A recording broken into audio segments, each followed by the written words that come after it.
The meeting of the Budget Committee of the Canal School District, Thursday, May 19th, 2022 will come to order. The first order of business on our agenda is the Budget Committee of the Canal School District, Thursday, May 19th, 2022 will come to order.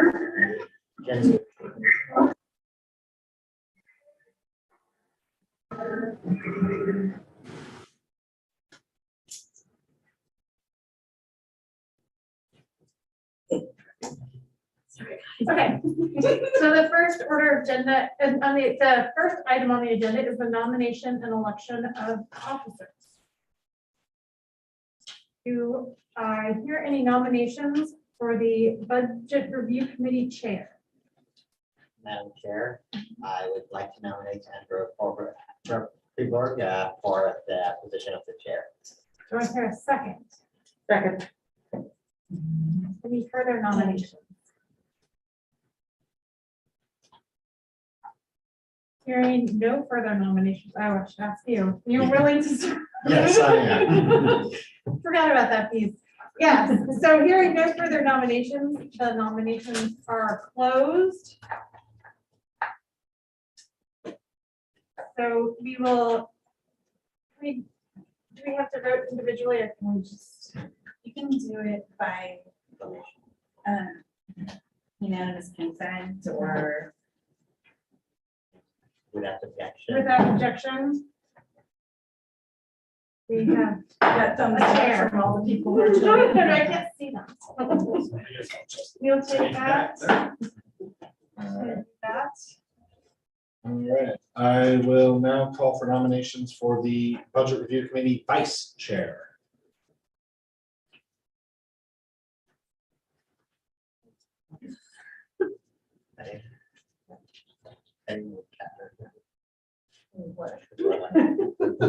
My first year on this. I think that's not even true. That's a good one.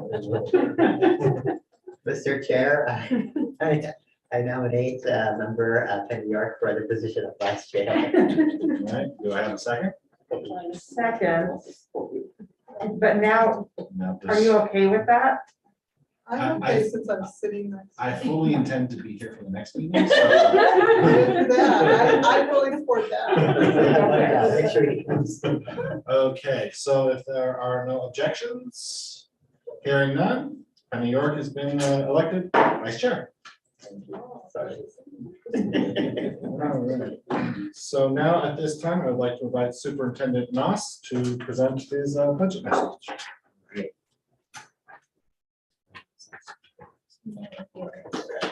All right, so you'll find my the beginning of my budget message on page 6. And so, as you know, I typically read the message. So I'm going to go ahead and get started. I have my water here when I need to take a break. And again, thanks for being members of this committee. I submit for your consideration the proposed budget for the Crevalle School District for the fiscal year beginning July 1st, 2022 and ending June 30, 2023. The past 2 years have been challenging, and as we continue to resume more regular operations, our school communities continue to experience many ongoing impacts from the COVID-19 pandemic. I believe this budget not only meets the demands brought on by the pandemic, but it is also fully aligned with our goals and consistent with the values of our dynamic and diverse community. Looking forward to the 22-23, I have proposed a budget that effectively utilizes savings from the current year and surplus reserves to fund ongoing general operations. This will allow the district to focus new state and federal resources towards expanding the services and supports we can provide in the coming year, without the fear of losing the resources we already have to budget reductions. We will continue to prioritize the health and safety of our students and staff. And as we have since the start of the pandemic, we will adapt to meet the challenges presented to us, while remaining undeterred in our journey toward realizing our vision to prepare our students to lead a more socially just world. Summary of proposed budget. This budget proposal includes a total investment of $243.6 million, represented by 5 separate funds, the largest of which are the general fund and capital projects funds.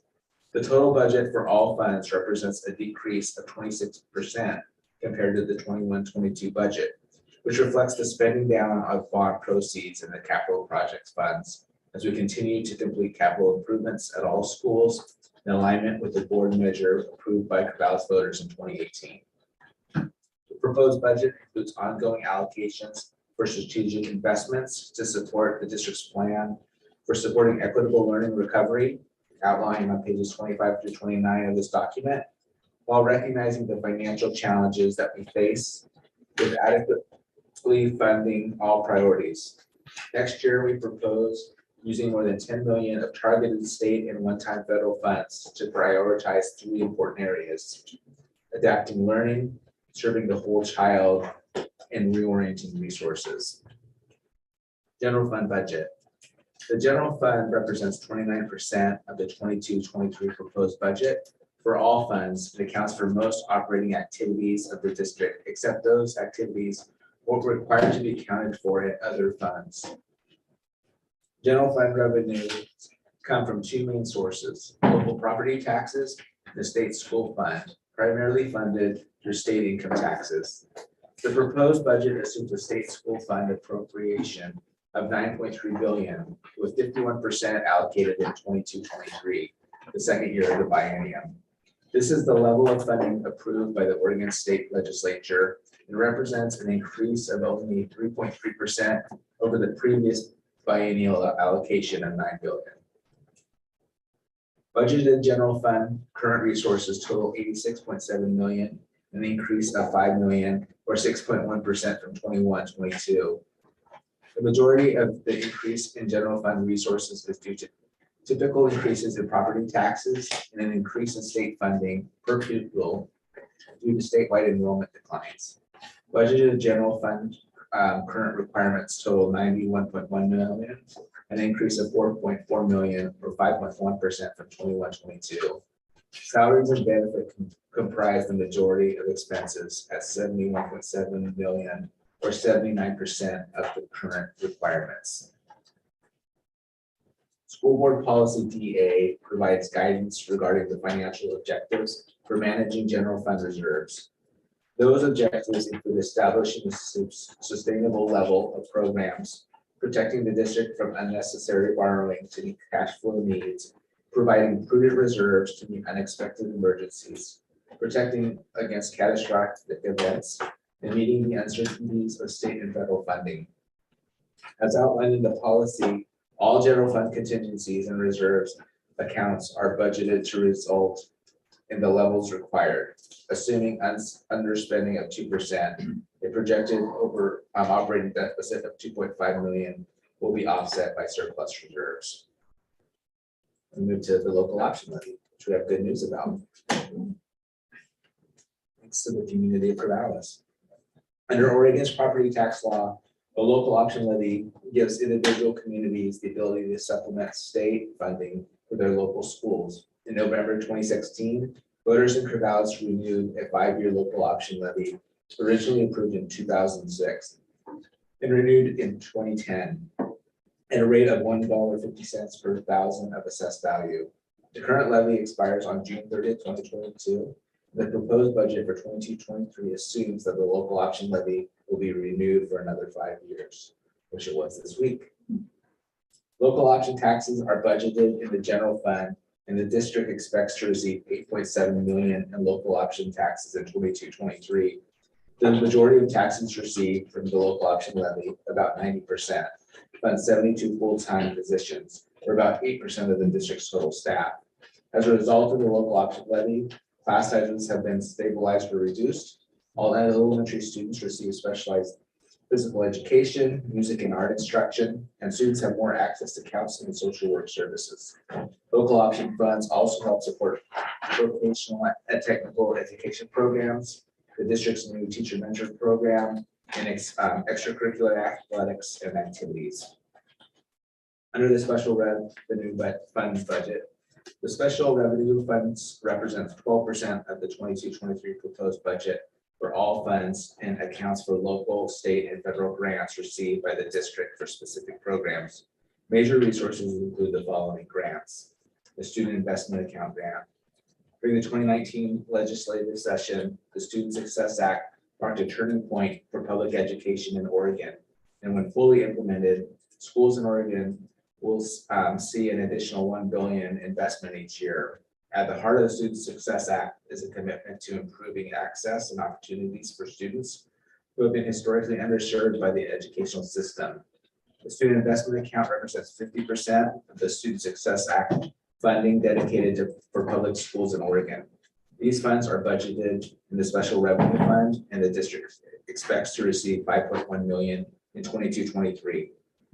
The primary use of these funds is to meet the mental and behavioral health needs of students and increase academic achievement for students that have historically experienced academic disparities. The High School Success Grant.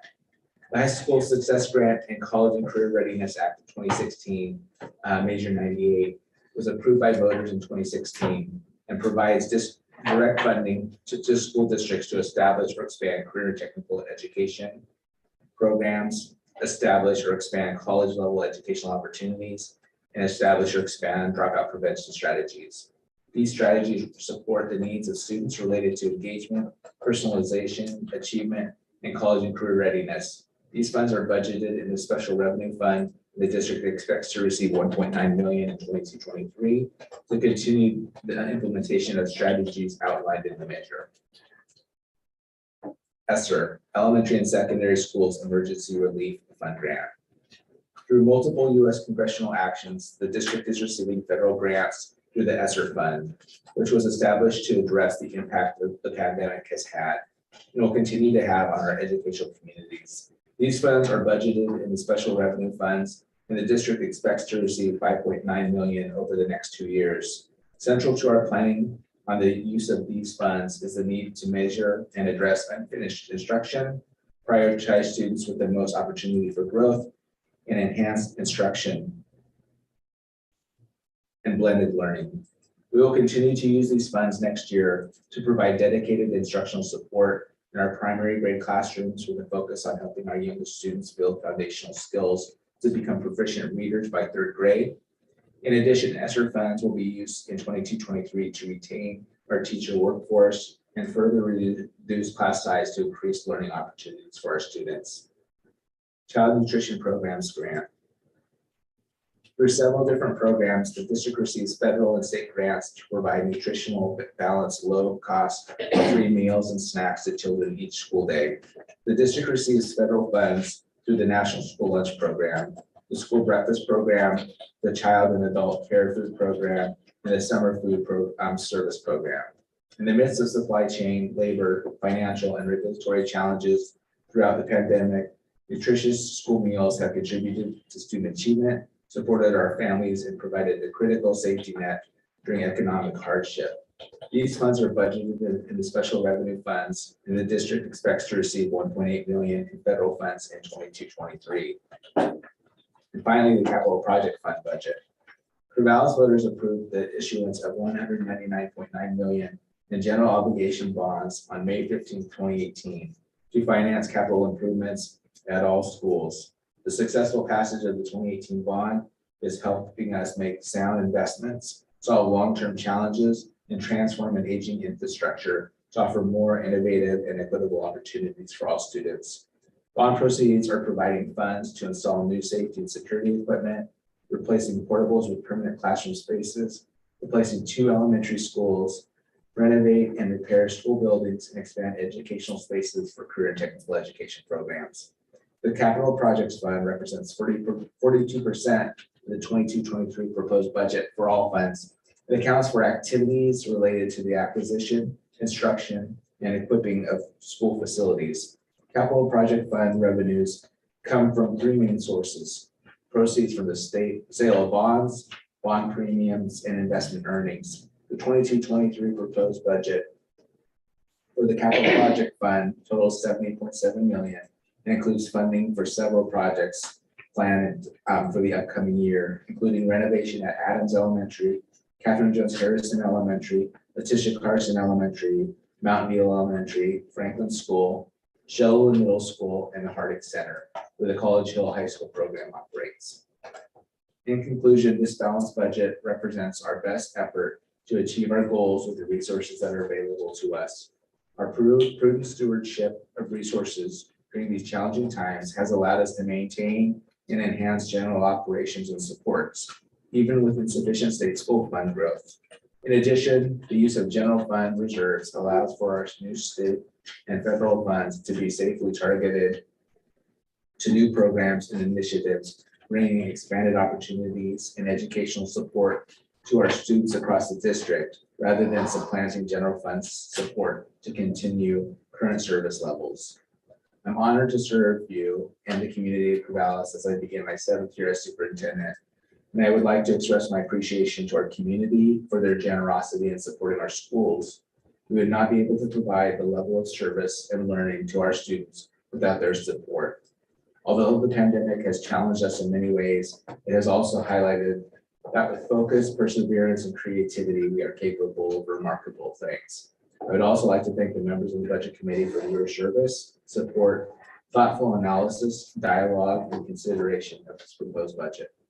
Respectfully submitted, Ryan Noss. All right, thank you, Superintendent Noss. At this point now, I'd like to invite Finance and Operations Director Olivia Myers-Bush to present some highlights.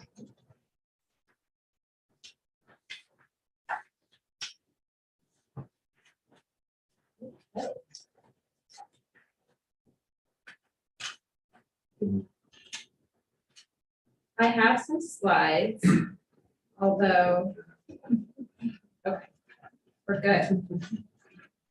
Great. I'll minimize this.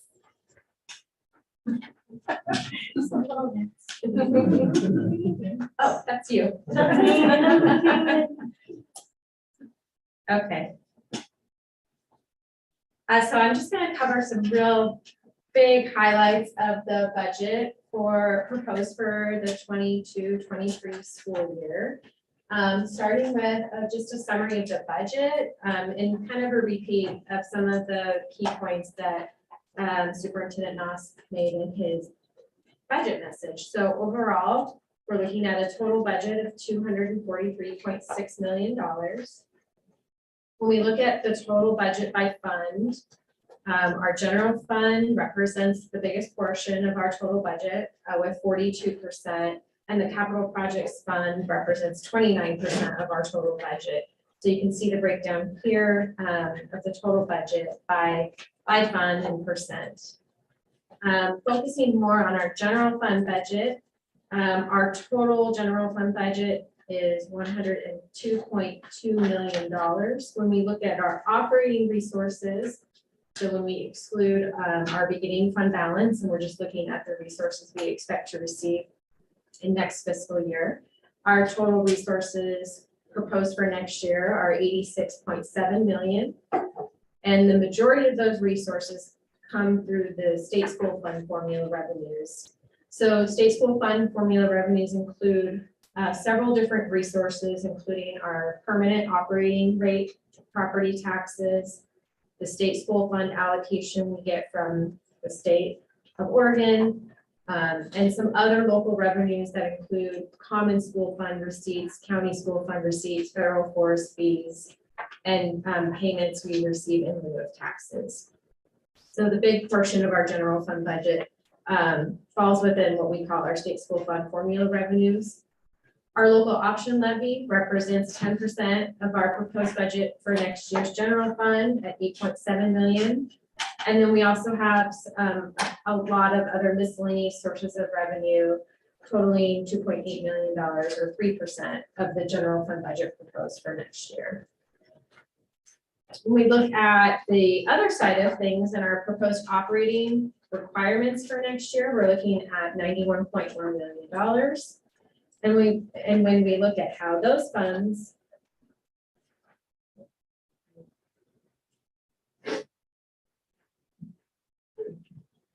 let me refresh this. A little blip.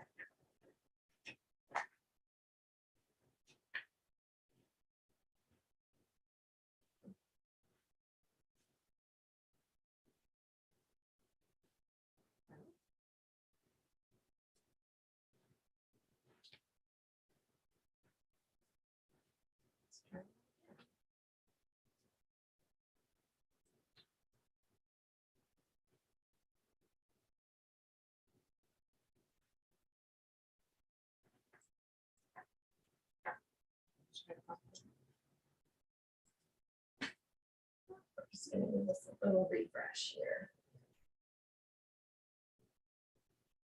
There we go. It's a little tech blip. So here's an overview of our proposed general fund operating requirements for next year's budget. Again, almost 80% of our general fund budget is proposed to go towards salaries and benefits, $71.7 million. Purchase services represents 14% of the general fund proposed budget, followed by supplies and materials at 5%, and other object classifications at 2%. As Superintendent Noss noted in his budget message, we do anticipate that our general fund reserves will be above the level required in board policy. When you combine all the required reserves in the board policy, they total 12.5% of our operating resources. And so our budget does include budgeted reserves totaling 11 million, which is 12.72% of our operating resources proposed for next year.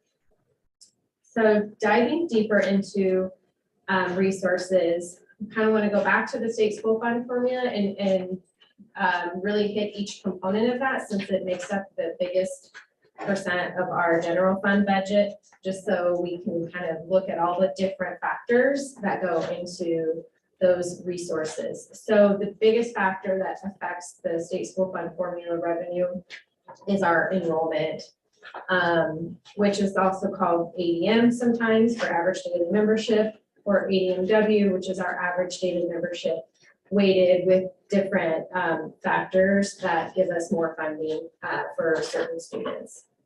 So when we look at our student enrollment proposed for next year, we're looking at 6,439 students. That includes our Muddy Creek Charter School projected enrollment. And you can see our enrollment has declined over the last couple of years, mostly due to the COVID pandemic. Our projection for next year is slightly more than our enrollment for this year, but still below what our actual enrollment was in 2021. When we talk about our permanent rate property taxes, again, those are factored into the state school fund formula. So our permanent tax rate is set by the Oregon Department of Revenue. And so it is 4.4616 per thousand of assessed value. And that is something that the budget committee does approve as part of the budget process. And so those property taxes are received by the district but are factored into our state school fund formula revenue. So if we receive a higher amount of property taxes, maybe compared to our neighbors, just know that all of those funds go into one big pot of money and then they're redistributed to all districts across the state based on that weighted ADM formula calculation. So we have other types of property taxes that we collect as well. There's three. There's the permanent operating taxes, we have our local option levy, and then we also have property taxes associated with our bonded debt. So these taxes are part of the state school fund formula. When we look at the actual state school fund allocation, so the total amount that's allocated at the legislative level, you can see that we're going into the second year of the biennium. And so the legislature has already allocated a state school fund budget of $9.3 billion. We are receiving 49% of that in the current year, and next year we'll receive 51% of that allocation. So you can see how that's changed over the last few years and how the statewide allocation has changed each biennium. And you'll also notice that in the prior biennium, we were receiving funds 50-50, which we don't really like that method because our expenses go up every year. And when we receive the state school fund allocation in a 50-50 distribution, we usually end up setting aside a portion of the revenue we receive in that first year, just so that we can have that in the second year of the biennium. So we like what we have for the 21-23 biennium, and this is already set in stone. So In off years, it's always a big question mark when the budget committee meets. And so in a year like this, it's one less unknown for next year. One of the things I wanted to point out as well is the state school fund formula revenue per ADMW. We usually don't see such a change from one year to the next, but you'll notice that between 2021 and 22,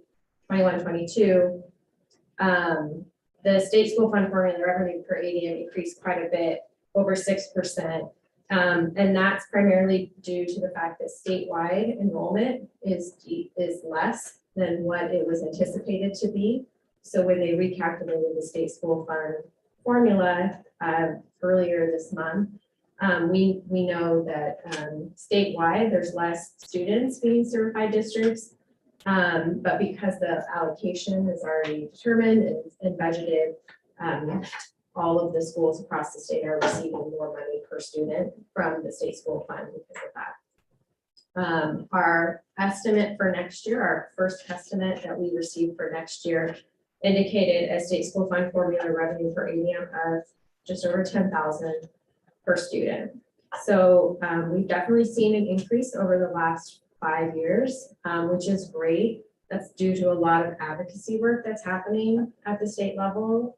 So thank you to our school board and all the others in our community that really work hard each legislative session to advocate for sufficient school funding. So here's kind of the overall snapshot of our state school fund formula revenue. There's a lot going on in this chart now that I'm looking at it. So the number in red at the top of each bar is the total state school fund formula revenue. So you can see prior year actuals, what we're proposing for next year, 75.2 million. When you break that down, 54% of that 75.2 million proposed for next year is the state school fund grant. 44% of that is local property taxes, and a very small portion remaining other local revenues that we receive. You can also see how from one year to the next, our formula revenue is projected to increase by 3.8%, and over the last 5 years, an increase of 13.5%. Here's another busy slide, but the local option levy is a complicated mechanism. So I'll just kind of start with this. So there's 3 bars for each year represented in this graph, and really starting on the left, if you take the local option levy rate of $1.50 per thousand of assessed value, that is the dollar amount that would be raised in that scenario. Because Oregon has a fairly complex tax system, there are limits as to how much each individual property pays towards education taxes. And so the second bar, the lighter gray bar, represents the actual amount of taxes imposed in each of those years based on what's called compression. And so even though the tax rate is at $1.50, there are not every property pays the $1.50 per thousand of assessed value. And it is not, there's no consistency to that. So what the rate that you pay and the rate that your neighbor pay, it could be very different. And it all is based on the difference between your assessed value and your real market value and the total rate per thousand of assessed value that can go towards education taxes. So the bar in yellow represents what we actually project to collect in each fiscal year. So we know that taxes are levied, and we generally assume that we'll receive about 96% of the amount that is levied. Okay, so we have a couple of other sort of miscellaneous resources that are included in our budget that are outside of our general fund. The first is the student investment account grant. Again, this was mentioned in the superintendent's budget message, along with the high school success grant, also mentioned in the superintendent's budget message. So these are ongoing state grants. They're outside of the general fund. They're in a special revenue fund because they are grants. and because they are restricted in how they can be spent. And so both of these grants come to us in ways that require specific types of investments. Obviously, High School Success Grant, as you would imagine, is directed more towards high school programming. And so those funds aren't utilized at our lower grade levels. The Student Investment Account, again, has specific areas targeted for investment. And so we use those funds in alignment with how those grant requirements are laid out. We also have a handful of one-time resources included in next year's proposed budget. So again, these are outside of our general fund and a mix of federal and state grants. And so not necessarily new to the budget process for this year, but we do still have some of the ESSER federal relief dollars in our budget for next year. So ESSER 3, so this would be the third allocation that we received from the federal government in relief. We've already spent all of our ESSER 1 and ESSER 2 funds. So we're really just back on the last ESSER allocation. And again, those funds are being used in specific ways correlated to our plan for supporting equitable learning recovery. We're also receiving funds through the Emergency Connectivity Fund. So a new acronym for us this year, ECF. So these are also federal funds allocated as part of one of the pandemic relief federal bills. And we were awarded these funds and are using them to refresh and replenish our technology devices that we provide to students in the district. We historically were on a regular refresh cycle for devices, and in the last couple of years, we weren't able to really undertake those processes. And so at this point in time, all of our student devices are at the end of their anticipated life cycle. So these funds are going to help us next year to replace all of our student devices all at the same time in structured cycles so that they'll then be replaced again in 3, 4, or 5 years. So our Chromebooks at the middle school will be on a 3-year cycle. Our Chromebooks at the high school will be on a 5-year cycle, and our iPads at the elementary school will be on a 5-year cycle. And so just kind of hitting the reset button and getting back on track with that and utilizing these one-time monies as a way to help us with that. And then last, our summer learning grants. So we had, I don't know if we knew about this last year, but again, kind of the same scenario where we weren't quite sure what was happening with summer learning grants. And a couple of months ago, we did get the information that we would be allocated funds again this year. Ideally, this would be something that would be built into a regular funding mechanism for us because it's hard to do the planning so late in the year when we don't know for sure what's happening. But we are planning lots of summer programming this year. We have lots of positions open. We're hiring over 100 positions for summer learning and doing programs across all grade levels.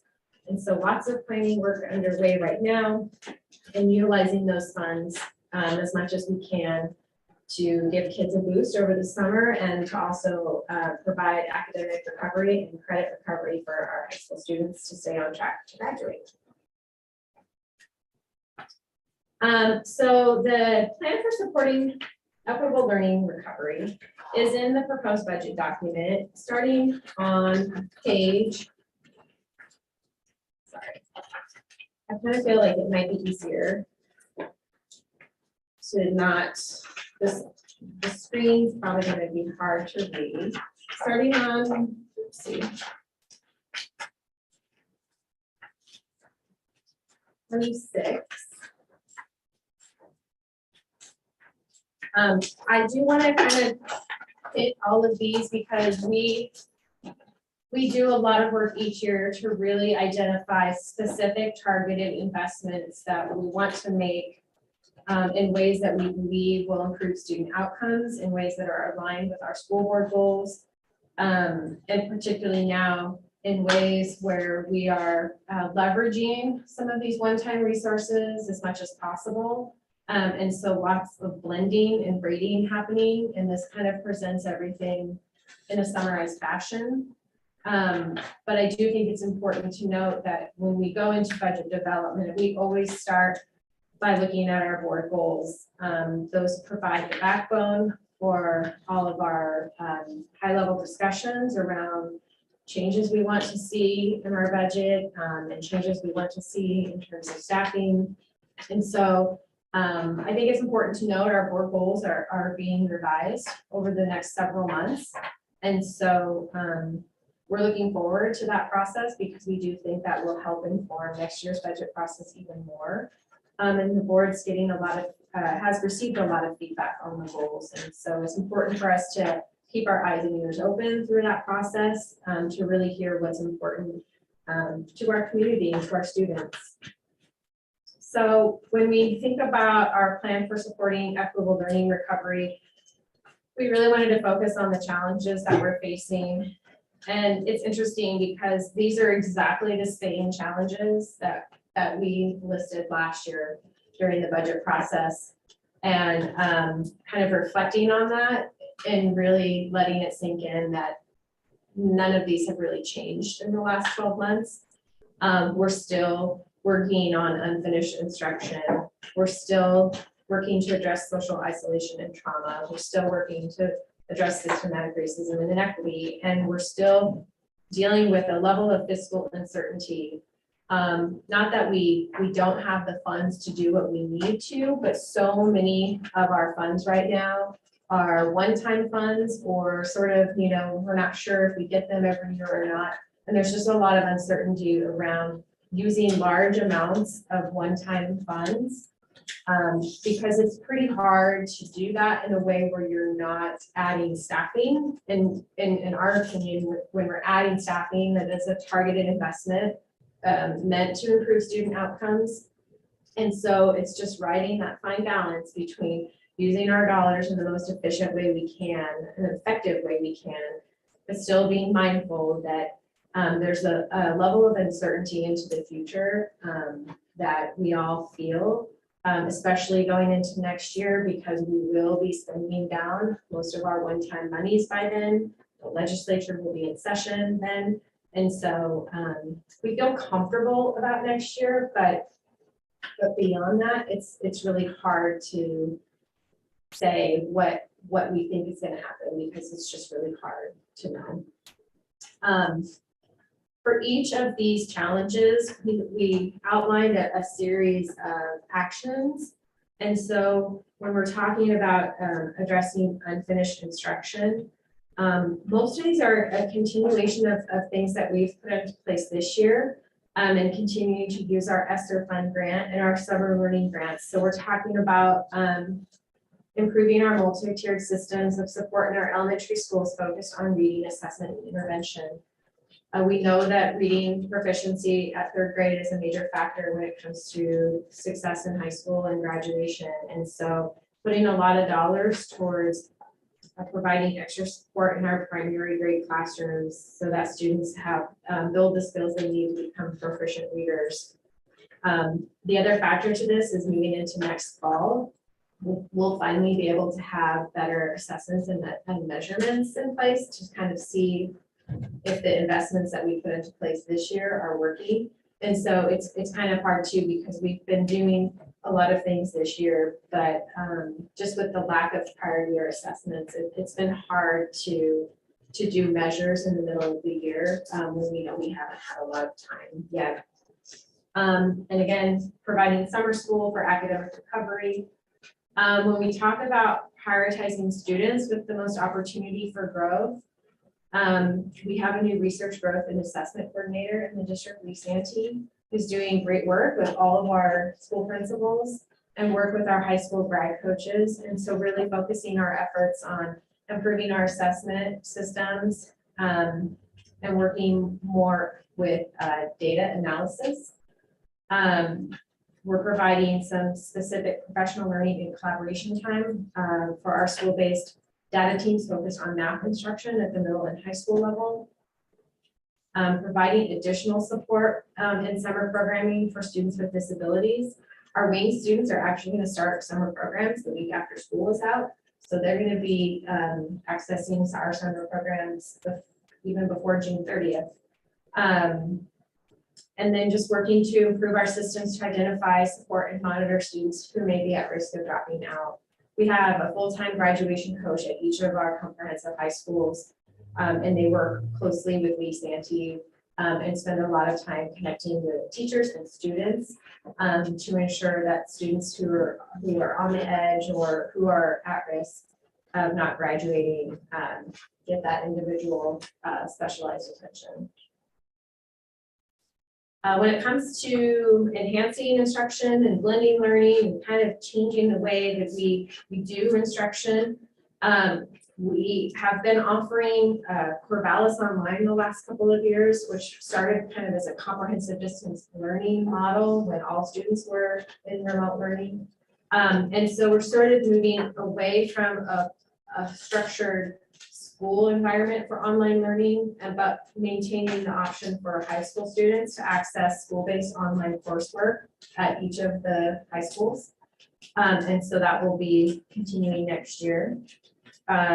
We started a new construction program of study at the College Hill program this year. So we're going to continue that into next year. So we'll be in year 2.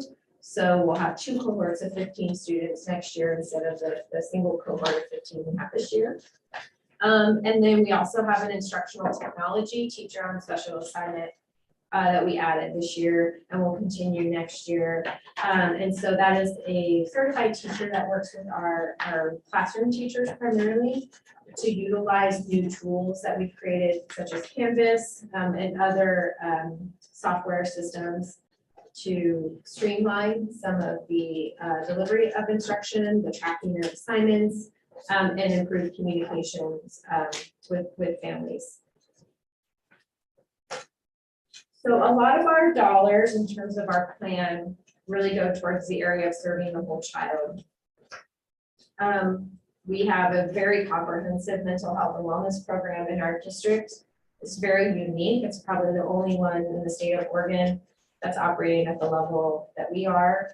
And so we now have mental health therapists and skills trainers in all grade levels in all schools in the district. So all students in grades K through 12 have access to mental health therapists and skills trainers. We're also continuing offering a course called Sources of Strength for our high school students next year. And that is a course specifically designed around suicide prevention. We added some new middle school sports this year, and we'll be continuing that expansion next year so that middle school students have opportunities for soccer and basketball in addition to running cross country and participating in track and field. So that's exciting for our middle school students. And then we want to continue our investment to support the coordination and facilitation of our students advocating for equity or SAFE programs.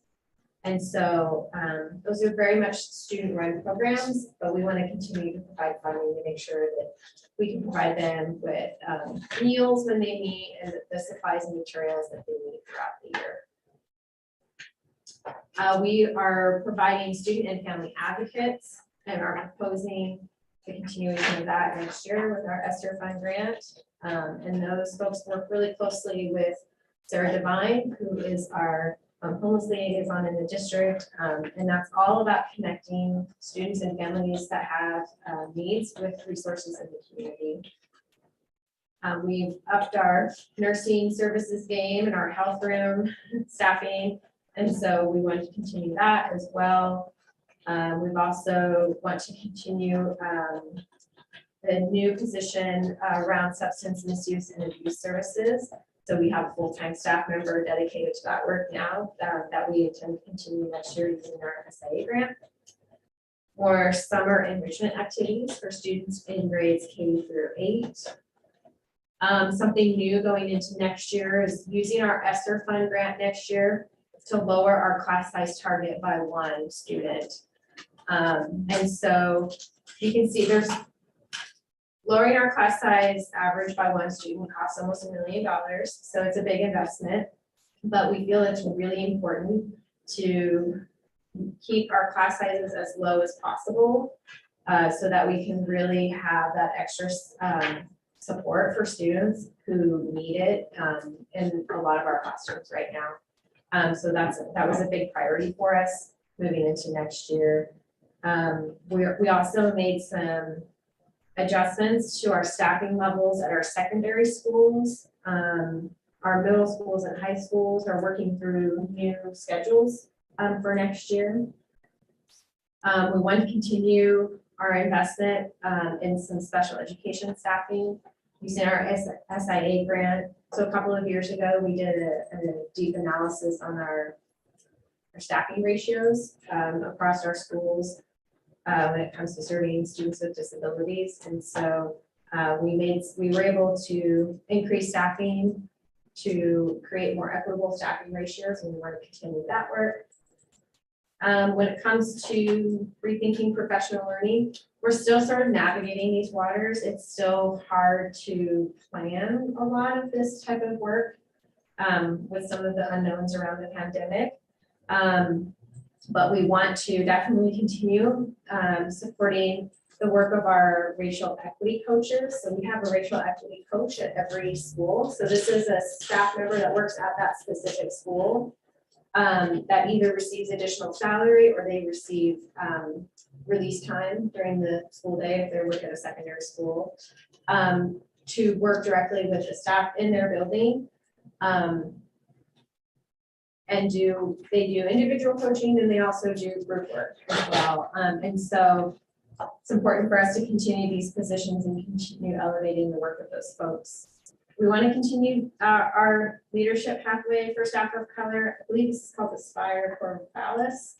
And that's something that was it was hard to maintain during the pandemic, but I think we're ready to pick that up again.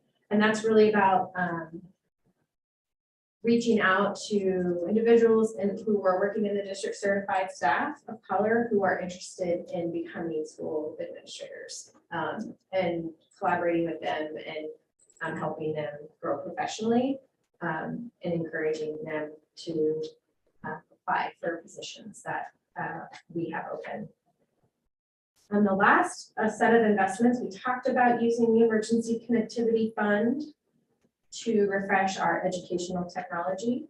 And then we're also planning to use a combination of general fund dollars and ESSER fund grant dollars to beef up our facilities and maintenance staffing. This is sort of twofold.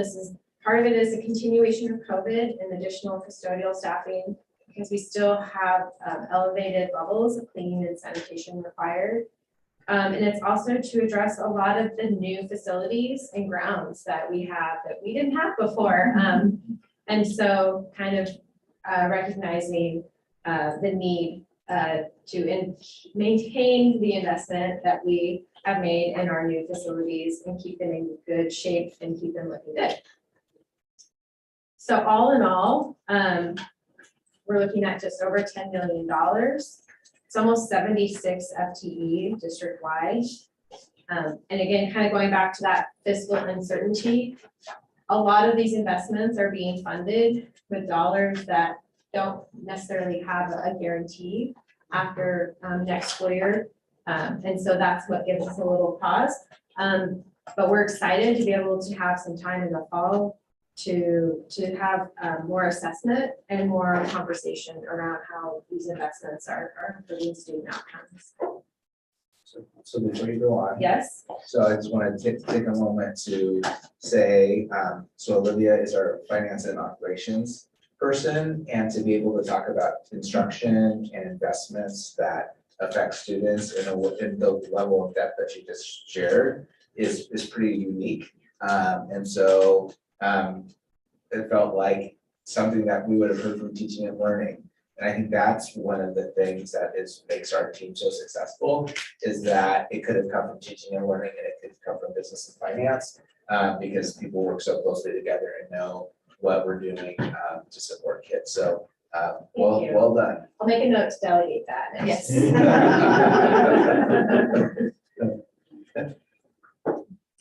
Okay, And lastly, I just want to hit on some high-level overview of our staffing spending plan for next year and cover a couple of other spending areas in the budget that I want to provide clarification on. So looking at our staffing for next year, we're proposing a total of 906.82 FTE, a slight increase over our current year staffing level. I want to note in 2021, you'll see that this dipped quite a bit. We started that school year in remote learning. We did not resume in-person learning until the spring of that year. We had a lot of vacant positions when we started that year that we did not fill right away, or maybe even at all that school year. So that's why that number dipped in 2021. And then looking at the makeup of our staff, 412 FTE proposed for our licensed staff, 435 FTE proposed for our classified staff. So we're sort of shifting and we now have more classified staff in our district than licensed staff. And then 33 administrators and 26.7 other non-represented staff. So this kind of gives a snapshot of salary and benefits over the last few years. Again, with the call out that 2021 is a bit of a dip, and that's due to a lot of the unfilled vacancies from that year. So we're looking at an increase of salaries and benefits for next year of about 4.3%, which is pretty normal. When we look at the split of the salaries and benefits, we know that benefit in terms of our benefits that our employees receive, they're very generous. And so for every $1,000 in wages and salaries that we pay folks, we have to add another $590 to account for the benefits related to those wages. So just know that salaries and benefits really is a full comprehensive package that includes retirement benefits, the required, FICA, Medicare, and Social Security contributions, and also all the health insurance contributions that we make on behalf of our employees. But when we look at our cost per FTE, in the last 3 years, this hasn't really changed a whole lot. We're anticipating it will go up about 2.5% next year. But again, that's an average cost per FTE across the board, all employee groups. And then when we look at our student to FTE ratio, this excludes, when we look at this calculation, when we look at the student count, we're excluding the Muddy Creek Charter School enrollment numbers just because their staffing numbers aren't included in our budget. And again, kind of going back to that, keeping our ratios low intentionally, using some one-time dollars to do that, to really buy us some more time next year to address unfinished instruction and hopefully make some gains with some of our students who are still struggling. So district-wide, again, this is all staff. So this includes our custodial staff, our food service staff, all staff, but in essence, all the staff that work in our district are all working on the same objective, right? To serve our students. So we're looking at a ratio of 7 students per staff. So purchase services looks a little wonky if you're looking at the total budget for all funds over the years. Mostly this is due to the bond program. And so the costs related to architect and engineering services. So all of the professional services that we pay, they're not part of the construction costs. They're really the soft costs. So our project managers, the architects, the engineers, all of those costs are considered purchase services. So they really went up in 2021-22 because that's when we saw the peak of that type of work happening. The majority of those costs happen on the front end. The construction costs is what you're going to see more on the back end. And so that's why we see such a decrease moving into next year's proposed budget. The majority, actually all of the design work for our bond program is either done or in the very final stages. And so this is just a reflection of those changes over time. And then obviously same with capital outlay. Working kind of up to the big year of construction costs, which would have been this year. when we saw the majority of this expenses related to Lincoln Elementary, Bessie Coleman Elementary, the two large dollar projects. And then moving into next year, just looking at, the spend down of the bond proceeds. We still are gonna have a lot of projects in construction next year. But the cost of those projects is significantly lower than the projects that we were undertaking this year. Okay, the last thing I want to hit on is just school resources, because I know our budget is really comprehensive and it's presented at a really high level. But I do want to call out how we allocate resources specifically to our schools. Because I think it's important for us to understand all of the different formulas that we use and the different processes we follow. So starting with classroom FTE, two big factors here. What's our projected enrollment for next year, and what do we want the target class size to be for next year? So we start with projected enrollment, and we do that work in December. And then for target class size, we did make a big shift on that this year by reducing it by 1. And so the numbers you see on the slide, so for our elementary class size target was 24. For next year, it's going to be 23. Middle schools go from 28 to 27. High schools go from 30 to 29. The calculation on our secondary schools is not as simple as the elementary school calculation, just because we factor in the schedule. A full-time teacher at the high school teaches, 6 out of 7 sections a day, and so we have to factor that in when we determine what level of staffing it will need. So that is how we allocate classroom teachers to our schools. An exciting change for next year around our elementary enrichment FTE is art. And so in prior years, our students had access to PE, music, and art, but art they only had once a week. And so moving into next year, and this is an intentional change with the local option levy renewal, students will have as much access to art programming as they do to PE music programming. We built some fantastic new spaces in our elementary schools for this type of programming. So it will be exciting to see them used on a more regular basis. So that's exciting.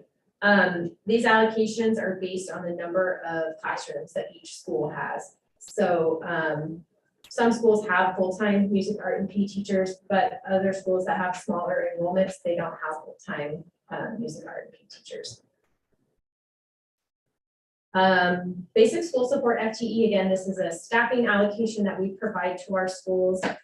And this covers the areas of school administration, counseling and social work, instructional support, administrative support, student support, and assessment, library, and technology support. There's a lot of different types of staffing positions rolled into the basic school support FTE. But the idea is it creates kind of that baseline level of funding. So if we were to open a new school next year, you're going to need a principal, you're going to need an office manager, you might need a registrar, you're going to need somebody working in the library, you're going to need your single point of contact for technology. And so it's kind of all those baseline positions that a school needs just to operate. And it is differentiated by level, and it's also sometimes differentiated by school within each level based on those schools' needs. Generally, it doesn't look that much different school by school. We utilize a lot of resources outside of our general fund to support like our Title I schools. And when we think about special ed and ELL programming, all of those resources are separate from these as well. So this is really the basic school support.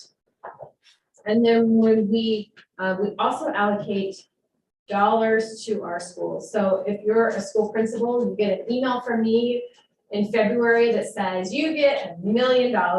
You can do whatever you want with this money. You can use this money to pay for staffing if you want. They get to do whatever they want based on what their school's individual and unique needs are. And so you can see that for calculating school resources, we start with the projected enrollment for next year. And then to that projected enrollment, we apply the same percentages from current year for students with disabilities, our ever English language learners, our students navigating poverty, and our students who have some opportunity for growth. That factor was a little hard to determine this year because we didn't have any standardized assessments to utilize, but we did do some STAR testing in the fall at our elementary schools, which is a reading assessment and kind of a formative reading assessment. And so we used that data, even though we knew it wasn't probably the best data to use, but it was what we had. And so we wanted to make sure that we were weighting the school discretionary allocations to account for schools that did have a higher percentage of students that appeared to be not a great level for meeting. And so when we think about the weighted amount per student, so every school gets the same weighted amount per student. Our elementary schools get $205 per student, our middle schools get $335, and our high schools get $345 per student. When you look at the actual projected enrollment of the school, that's when the amount per student starts to look different. So schools that have the highest need are going to have more dollars per student allocated to them than other schools. When we look at all of this as a whole, when we think about what are the resources we're directly providing to our schools that they then turn around and utilize, we're talking about 265 FTE for classroom teachers, just over 19 FTE for our music, art, and PE teachers at our elementary schools, 203.5 FTE basic school support, and then we allocate $2.25 million to our schools to budget however they see fit based on their school needs. And so it's not a small chunk of change, but I do want to point that out. And I think it's important to give our schools that flexibility and give them that autonomy to do specific work that benefits their school populations. Okay, I feel like we're talking for a while. I'm going to stop sharing. And that is a very high overview of the proposed budget. But I know we have time later in the agenda for questions that you may have or topics you want to discuss as well. So we do have somebody in the waiting room for public comment. And so we should probably, if there's questions that people have about the budget highlights, we can just incorporate that into the questions for discussion after public comment, if that's okay with everyone. I just don't want to make Troy wait. Okay. At that point, I was first going to see if everybody would be okay with us taking like a 5-minute recess, about 10 minutes of just restroom or gather the thoughts about what questions they want to ask. Sure. you can do Just so that. he doesn't have to wait for our break. Sure, we can do that. So if anybody wants to let him know. I'm working on that right now. Google voice text is the coolest thing ever. Don't tell the technology guys I said that, because it's super resistant. We've embraced change. Yes.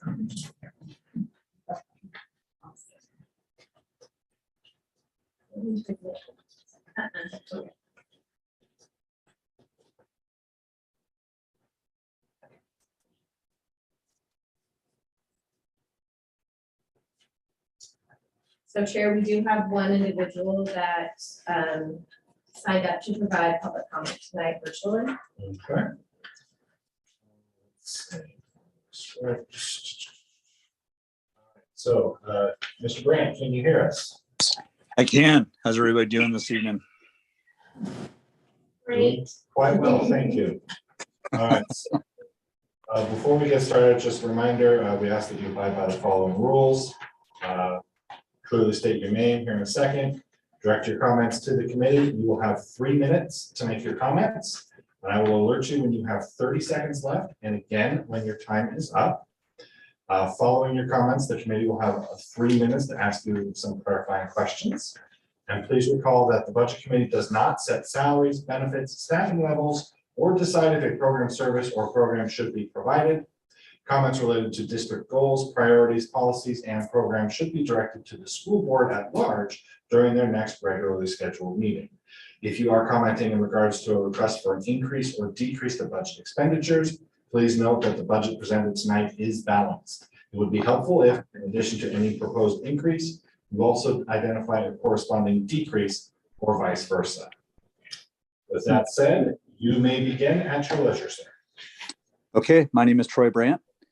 Dear Corvallis School District Budget Committee members, on behalf of the Franklin School PTA, I would like to thank you for the opportunity to provide the following testimony regarding the Corvallis School District's proposed budget for the 2022-2023 school year. The district has again succeeded in preparing a comprehensive budget that thoroughly reviews the district's revenues and expenses, goals and strategies, and challenges. We are now in the third year of a new paradigm, which has provided both challenges and opportunities to improve our educational and student mental health systems. Federal and state funding programs tiered towards enhanced student support have expanded district capacities to address mental health concerns. However, this support does not appear to be provided evenly or perhaps equitably across the district. Our review focuses on Franklin School and how Franklin's budget allocations compare to other comparable schools in the district. Because Franklin School is the only K-8 school in the district, it has a unique structure with student enrollment nearly equally split between elementary grades, K-5, and middle school grades, 6-8. Our analysis compares Franklin School funding to Adams Elementary School and Bessie Coleman Elementary School. These two schools have similar student demographics based on race and ethnicity, students with disabilities, ever English learners, and students navigating poverty. Adams' enrollment is larger and Bessie Coleman's is smaller relative to Franklin's total enrollment. School academic performance measures from the latest reporting period, which is 2018 and 19, are also similar among the three schools. Based on our review, we have the following conclusions.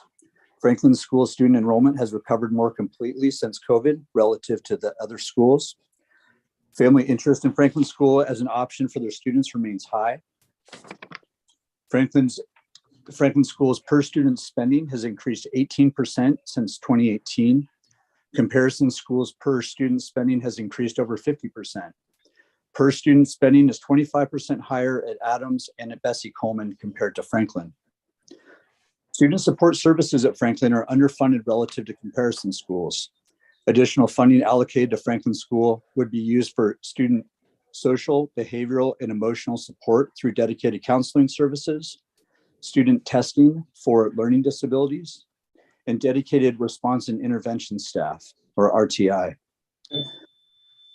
Franklin School is embarking on another transitional period as the district pursues a new principal for the school. We would appreciate the Corvallis School Board's and the district's consideration of the points we have raised in the following document. We are requesting additional funding be allocated to Franklin School in the 2022-2023 budget to address the issues we have raised. Additionally, we also request the district consider adding a dean of students to assist the next Franklin School principal with managing the school. Following consideration of this letter, if the school board and district deem the current funding level designated for 2022-23 school year at Franklin as appropriate, we'd very much appreciate receipt of a reconciliation memo to address the conclusions of our comparative analysis. Thank you again for the opportunity to provide comments on the district's proposed 2022-23 budget. Thank you. Thank you very much, Mr. Brandt. Any member of the committee have any questions? All right, seeing none. Once again, thank you very much for your testimony, and we have received your letter. At this point, if there are no objections, I would suggest we take about 5 to 10 minute recess. Seeing none, we are temporarily adjourned. 10 minutes. 5 minutes better. 5 or 10, they're very different. from each other. So it's 7:40.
All righty then.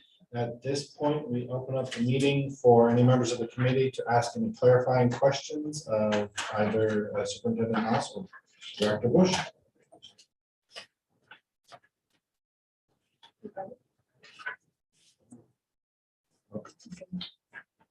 Survive. So, yeah, can you maybe give some context as to like, why the Franklin budget is the way that it is and what the person who gave testimony was concerned about? Sure. Yeah.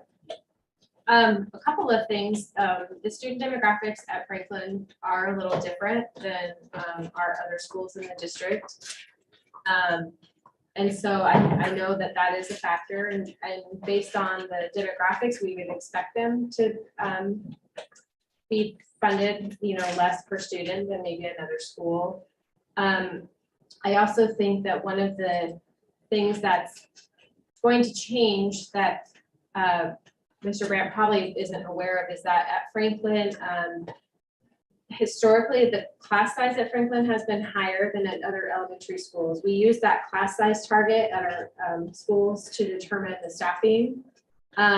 Franklin's had these different targets because they were based on the caps of transfers. And so Franklin's not a boundary school, it's a school of choice. And so sort of those limits on the transfers were creating this issue naturally based on the fact that there were more students enrolled there than for class size than other schools. So I know that moving into next year, we're lowering the total number of transfers by grade level to align with the class size targets of our other schools. That will naturally increase the per student funding there because their enrollment will be less than what we are assuming right now, but their staffing levels and their discretionary allocations, all of that's still going to be the same. So that's going to shift quite a bit next year naturally. The flip side is that there will be less students that are going to get in to Franklin. And so that might have another set of ramifications that, just limit the number of spots at the school. So there's another weird factor into some of the financial reports for Franklin in that historically that school had done a Washington DC trip every spring. And those funds were flowing through one of the school's accounts that are held by the district. And so some of the fluctuation, I know in 1819, there was way more spending in 1819 than 1920 and 2021. That's because that field trip didn't happen after 2018-19.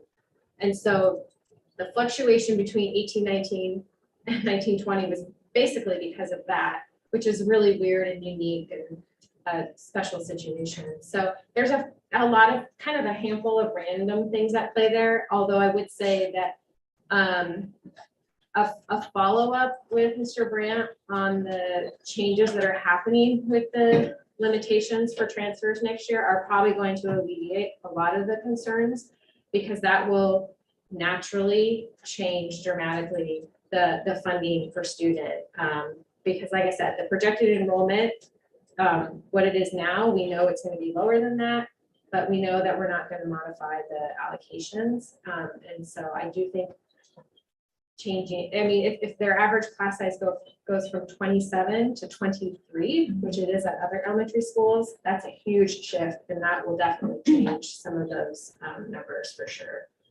And I can run that scenario, but I need those numbers from you, Melissa, and I will get those numbers and I can follow up with Mr. Brandt and basically say, if this was the projected enrollment for next year, instead of what's in the budget document, this is what all of those figures would look like. I'll just follow up. I'm sorry, since you're talking about Franklin, I had one question just come up that I wanted to confirm. So since it's a K-8 school, I know the allocations are different based on elementary and middle school. So is that, I'm assuming that's taken into account in the Franklin budget that the number of K-5 So we do two calculations and then add them together. So we separate projected enrollment for K-5 from 6 through 8. And then we still use the same methodologies for those, and then those FTEs are combined, and then that's how they're provided. They're provided to the school at that level, though. I mean, they understand the difference between elementary classroom teacher FTE and middle school FTE. I have a question about Franklin too, so I'll ask that now. Well, first, are we able to get that information before the next meeting that you're gonna run? Or will we have it? Like the recalculation. Yeah, that'd be great. And then the other one is, I'm wondering, because things are different than how people may be interpreting it, I'm wondering how that can be better communicated, and I don't know if that's a writing question with Franklin, because and how that, or if that's Melissa who needs to do this, but like, I'm wondering about the communication piece with them, and like, because of perception and like, that already exists about like, how Franklin may be underserved or and stuff like that. Are you, just to clarify what I think I'm hearing is that a response basically to Yeah, like the response, and also like how some of the calculations can be better understood by the public, because it's like super high level, and I'm not saying that the community doesn't understand high level, but like, is there a breakdown that can happen that's like really straightforward, of like this, like your slides, basically. How they were like, this is how it's calculated, instead of the larger packet. I'm thinking about even for next year, like how we can present the information a little bit more maybe user friendly. That way they don't spend all the labor doing the calculations themselves and stuff like that. Yeah.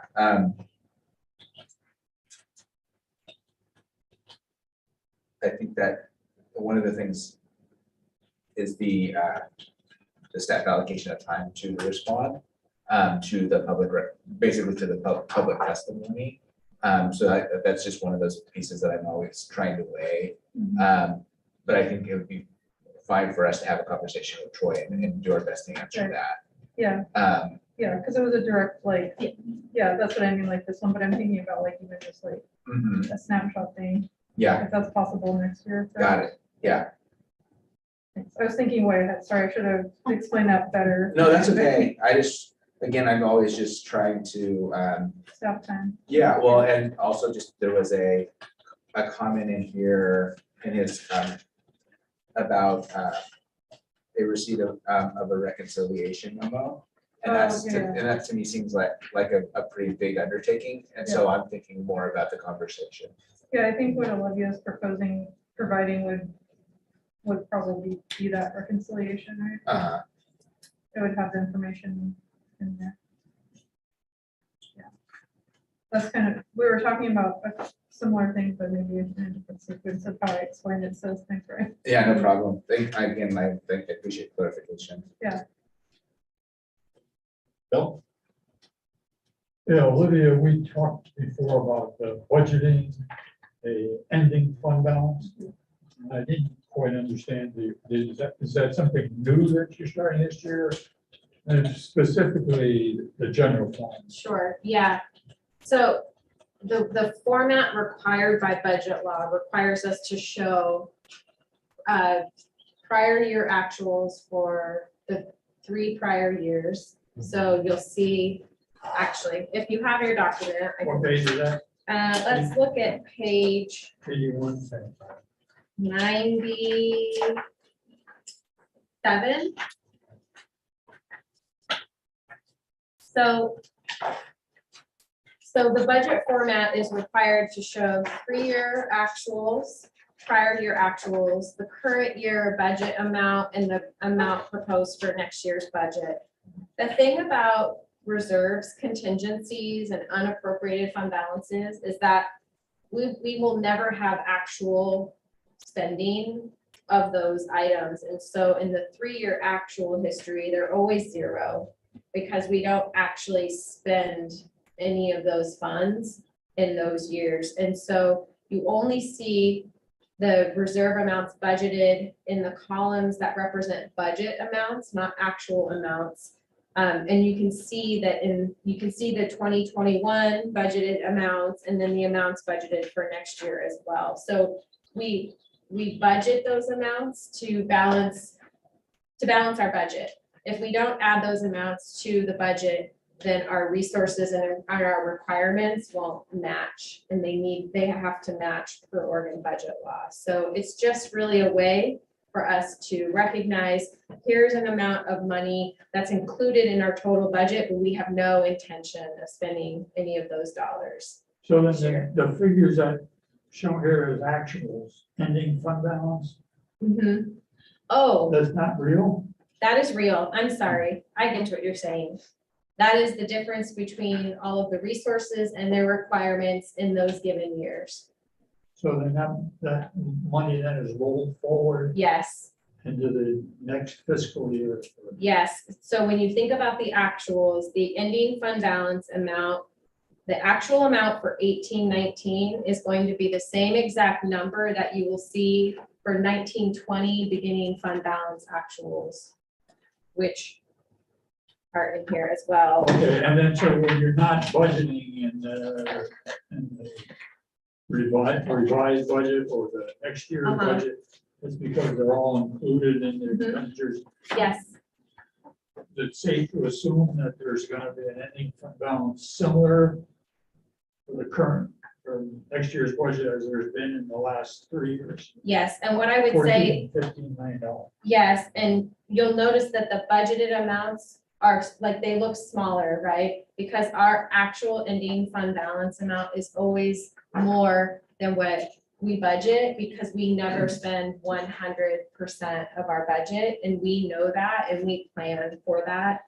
And so if you look at the amounts budgeted for 22-23, they total $10.9 million. Now, where do you see that? See, that figure's on page 97. Sure, I'm looking at the total for contingencies, which is $7,070,000 plus the amount that's budgeted for unappropriated ending fund balance, which is just, it's almost 4 million. All right. So those two numbers combined are sort of the amounts that we've carved out of our budget. We have no intention of spending those funds.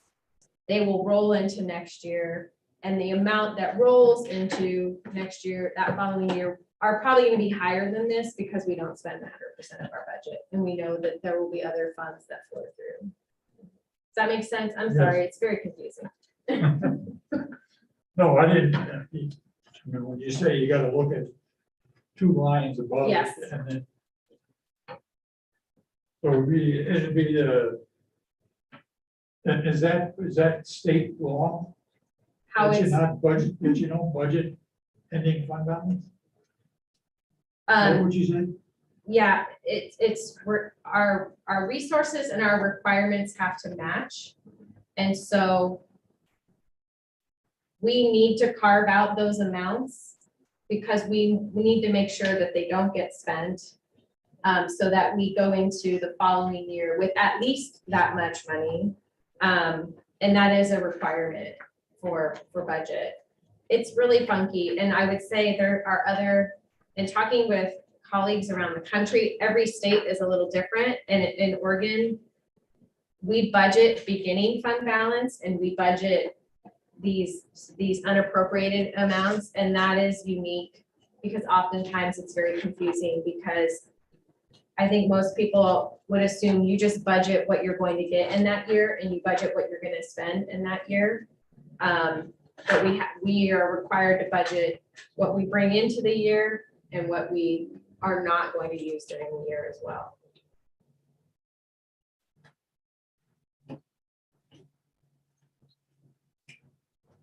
I have a question there as well.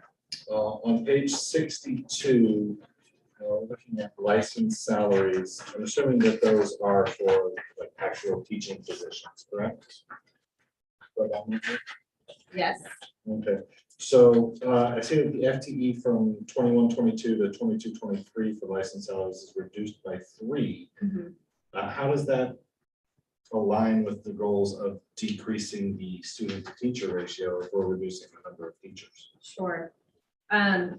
That's primarily because our actual enrollment in 21-22 was less than what we projected, but we did not modify our allocations. And so the reduction in license salaries moving into next year, it still reflects a class size target that's one less than what it is now. But it also is somewhat of a reconciliation to what our current enrollment levels look like. Because our enrollment has been lower than projected for the last 2 years, and we haven't made any changes in the middle of the year. We sort of let that go. And so when we moved into planning for next year, it was an adjustment for some schools, definitely. But they're still projected to have lower class sizes next year than they do, or than what we budgeted for this year. When I say that our enrollment is less than what we projected, that means our class sizes are lower than what we built the budget on as well. So our class sizes are currently lower than what our class size targets were when we built the budget. And if our projected enrollment in the fall is less than what we projected, that will be the case as well. Our class sizes will be lower than what we had planned. The flip side of that is that if our enrollment is higher than what we projected, we do budget reserve positions so that they are ready for deployment in August. So if we become aware of a situation where a school has enrolled registrations and enrollments that are higher than what we anticipated, we will utilize those reserve positions. But we never take away at the beginning of the school year, just because of the disruption that would cause to reduce the school staffing in September. We usually let that ride and then we'll reconcile that if we have to in the following year based on what we project for enrollment. Yeah, I see. Margaret has a question.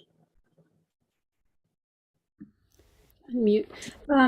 So I'm not sure how we're doing time-wise, but I actually have 3 questions, and then I have some comments about ways for increasing public engagement.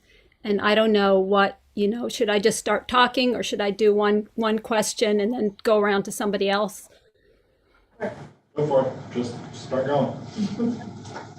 So on page 24 of the budget, goal 2, equitable systems, strategy 1 is to recruit and retain a racially and culturally diverse staff.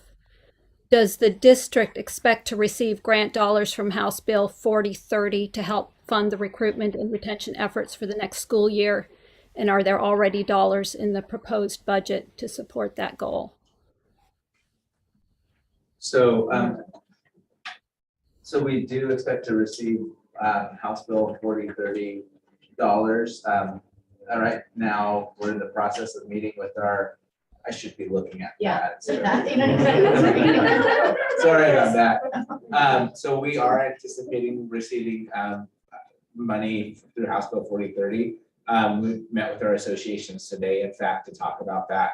And then the next step is putting together a plan around recruitment and retention that we submit to the state. So that process is underway. That's not built into the budget at this point, though, because it was something that just came to us recently. Okay. But that's pretty much going to be a guaranteed sum coming in, or is it like a really competitive grant or something? It's not a competitive grant. It's a grant that we have to apply for. So we anticipate that we'll receive dollars through that. However, we still have to follow the process and go through all of it. And then another question.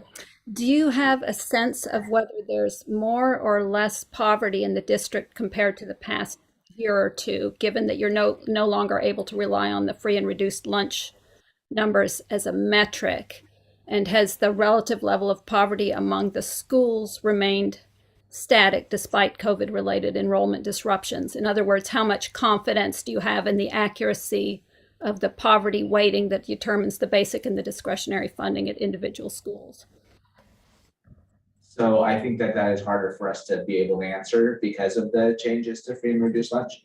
For other budget committee members, over the last year, we've provided free lunches to all students. It hasn't been a situation where we've had people fill out the request for free and reduced lunch or the form to access that. In the omnibus bill, it didn't come to fruition that that's something that would continue in the next year. So families will have to fill out the form again. At the same time, this student investment account increased the basically the percentages of students that will qualify because they raised the income levels for families, providing greater access. So that's where we're at right now, Margaret. And so two things. One is that it's a projection of a roll up because of the information that we had available to us. And also those numbers are going to look different all going into the future because the criteria has changed in terms of access. Okay. Another question. So on page 166 of the budget, there's a pie graph. And I'm looking at the growth in enrollment at different schools and noticing a large differential between the two high schools and to a lesser extent between the middle schools. Does this expanding gap in enrollment impact the selection of courses or electives available between the two pairs of schools or otherwise differentially impact the quality of education for the students at those? It's something that we look at. We don't believe that it has had a differential impact on availability of classes. Our principals actually at our high schools have been working alongside one another this year, looking at course manuals or course school handbooks to look at what offerings are available. And so I don't think that we've gotten into that situation at this point in time, but it is something that we pay close attention to. Okay. Because we don't want to create that situation. All right. That sounds good. And then this is, so last year, the budget committee meeting, I also raised some points about increasing public engagement with the school district and with the budget process in particular. And I noticed we only had one person give public comment. Now, it was a very extensive and, extensively researched comment, but nonetheless, just one person. And I was also pleased that we were able to give somewhat of an answer to him because committee members requested an answer. But I think that, so as I see it, there would be 4 ways for increasing public engagement, just briefly, and then I'm going to elaborate on a couple of them. So one would be, we talked about last year, to provide more public outreach about the budget process and the contents of the budget. Someone, I believe it was Sravya, suggested that we could have like a 1-page leaflet explaining the highlights of the current budget, written without any technical jargon, that could be distributed to district families and community members. And another way to increase public outreach would be maybe a short budgeting 101 video explaining the budget process and the role of the budget committee. So that's one way, public outreach. Another would be to actually provide answers to the questions from the public about the proposed budget just routinely. Another one would be to make all community members eligible to serve on the budget committee, regardless of citizenship. And then finally, another suggestion would be to not charge the public for information requests and perhaps allocate a small pot of money to cover copying expenses and staff time as an investment in public engagement. So, and then if it turns out that community members abuse this, which to me seems unlikely, then you can consider setting some parameters. So that's just an overview, but I would like to elaborate on the idea of giving answers to the public's questions about the budget. So a goal of the district is to increase public engagement with the budget. And to do so, and also because it's legally required, the district encourages public comment during budget committee meetings. However, it's apparent that the public testimony has essentially no chance of resulting in changes to the proposed budget. It's just too late in the budget process. So community members have little motivation to testify. alternative way to motivate them to engage is to offer them answers to their questions about the budget. So in my opinion, community members have few opportunities to get direct answers to their questions from the board or the district. If they testify at school board or budget committee meetings, most of the time they just get thanked for their testimony, but rarely get answers. And as I understand it, this has to do with the fact that the board has to speak as a unified body, so individual board members are not authorized to give answer. And correct me if I'm wrong on that.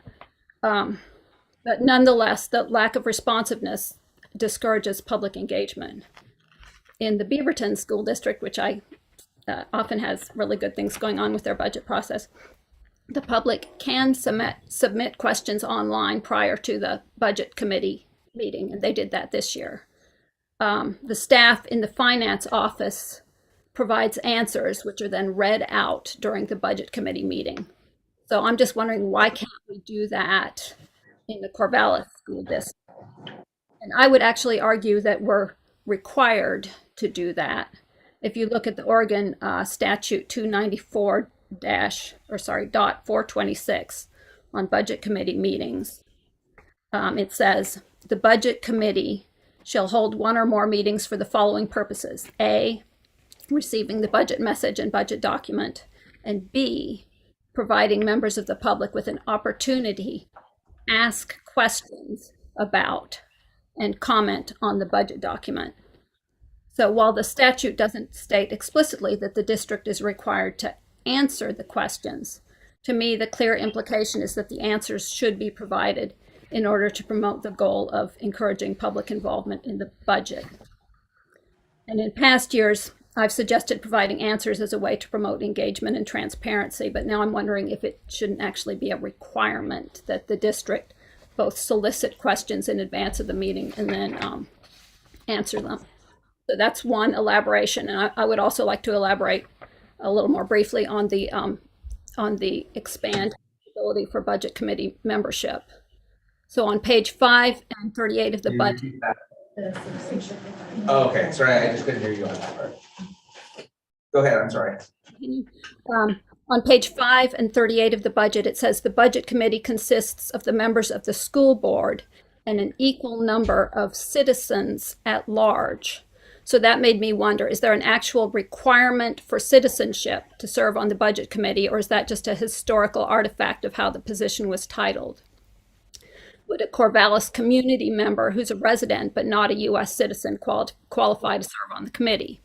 If so, maybe the name could be changed to community member of the budget committee rather than citizen member.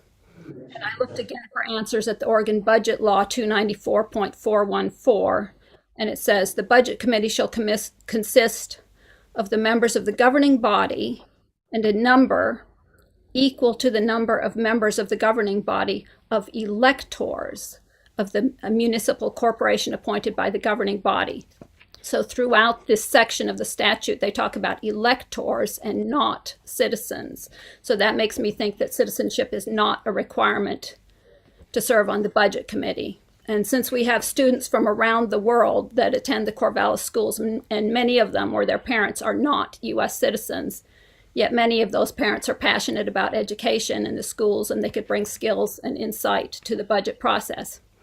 It's not always easy to find volunteers willing to serve on the budget committee, so why not expand the volunteer base by opening it up to all community members, not just citizens? That would also help keep the district in compliance with the district's notice of non-discrimination, which singles out citizenship as a protected class for non-discrimination. So anyway, those are just some points that occurred to me about possible ways to improve public engagement with the budget process. Okay. So the requirement to be a citizen member of the budget committee is that you have to be a registered voter in the district. And as far as I'm aware, at least in Oregon, to be a registered voter, you must be a United States citizen. There are some municipalities I know across the country that have expanded for, especially school districts, voter registration to people who are non-citizens.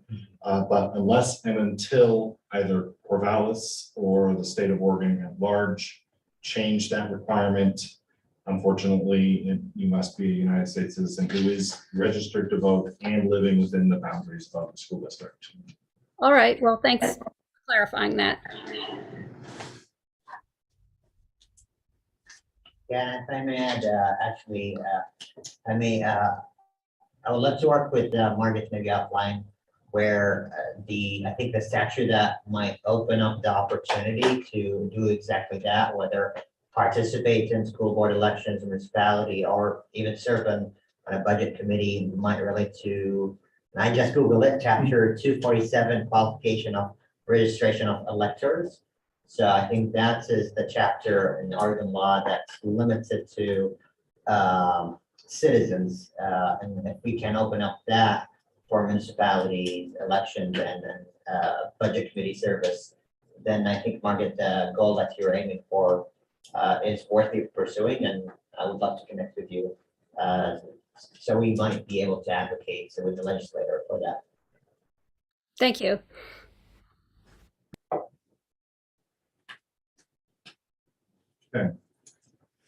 Please. Thanks. I'm gonna go with this question. So I was looking at the proposed FTE and the breakouts, and I was, so I'm on page 62. You guys don't just have that memorized. I was looking at how many pages. I know, that's gonna get there. So a couple questions. One is, I see that there's a kind of a big jump in 2022, 23 with managerial classified. It's an increase of 5 positions. Is that over this past year, which is a big jump over all the previous years? What are those? Those have all come to the board at some point during this They have, but year. I can't remember what they. And So, You wanna talk- wellness coordinator, Okay. so that was one. Karen, risk risk management, management, the executive chef, what are we calling that? culinary supervisor. Culinary supervisor, the Sarah Devine position we talked about Okay. recently. And The payroll benefit. payroll and benefits. Okay. Yeah, Yeah. so that- Wow. Off top of our That's heads. great. I don't know if I necessarily remembered those as managerial positions, but. Yeah. But Some of those were new, Right. and some of them were changing Behavior existing coach as well. job description to more align with those Okay. duties With the- where they were okay. supervising folks. Yeah. Okay, and then I was just wondering if you could speak to the shift in the rise in classified positions up until 2021. It looks like classified positions had historically been lower than the licensed positions, and then now we're swinging the other way. And so what change in our district approach is resulting in a swing in the distribution? So one of the significant pieces has been making sure that we have additional educational assistants in our in classrooms. Going back to that goal of leaders by 3rd grade, and kids coming back to school after the pandemic. So that's an example of a pretty significant investment that we made that has increased our classified staffing. Okay. And those are all would be ones you intend to support for as long as you can. While What do we you think have, that could change? while we have those Okay. ESSER funds.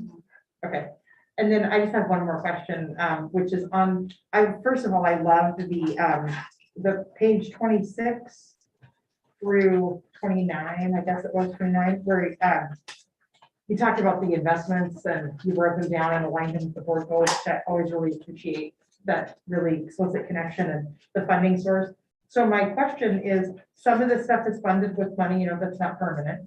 And so I guess my question that you don't have to answer right now, but for us to be thinking about is, what are the priorities in these that when the time comes that these funds start to slip away, what's the district's priority around what to try to hold on to or find other funding for? And that's something we can talk about at the next meeting, but I love all of these things and I realize that we probably can't keep all of them funded at this level Yeah, forever. we love all of these things too. Yeah, right. And I would say, I see multiple phases to that work. I think when the board goals are updated, based on whatever that looks like, that'll be sort of our first check-in of like, okay, are we still in alignment? What's different? What's changed? I think in late fall, early winter, we're gonna start to have more information on the effectiveness of some of these investments. And so we'll probably start having conversations around, you know, the ones that are more effective versus less effective and reprioritizing based on that. And I also think, you know, we've done a lot of shifting and leveraging, and I think we'll continue to do that into future years. So as things are reprioritized, I think we're going to continue to shift the funding source for a lot of things. And I don't see an end to that anytime soon either. And so I think maximizing the leverage of outside general fund dollars as much as possible, realigning with the board goals, and then doing some assessment on effectiveness of the investment and whether it makes sense to continue the investment. And then I'd add one more, and that's just the degree and level. So as an example, summer schools, that's something that's been funded by the foundation year over year. And then the last 2 years, we've had significant revenue from the state to enhance what we provide for summer school.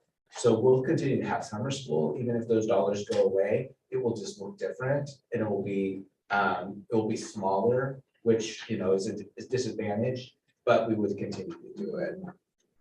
Well, thank you. That's a good answer. And I look forward to talking through what metrics you want to apply to think about the assessment of these various tools. And is this document publicly available online now? Okay, so community, if you want to see a quick snapshot that I think is super accessible around how the district is applying board goals to what they want to look at, check out pages 26 through 29. Because I think it's a really user-friendly way to view. And then you don't have to do all 196 pages if you don't have time for that.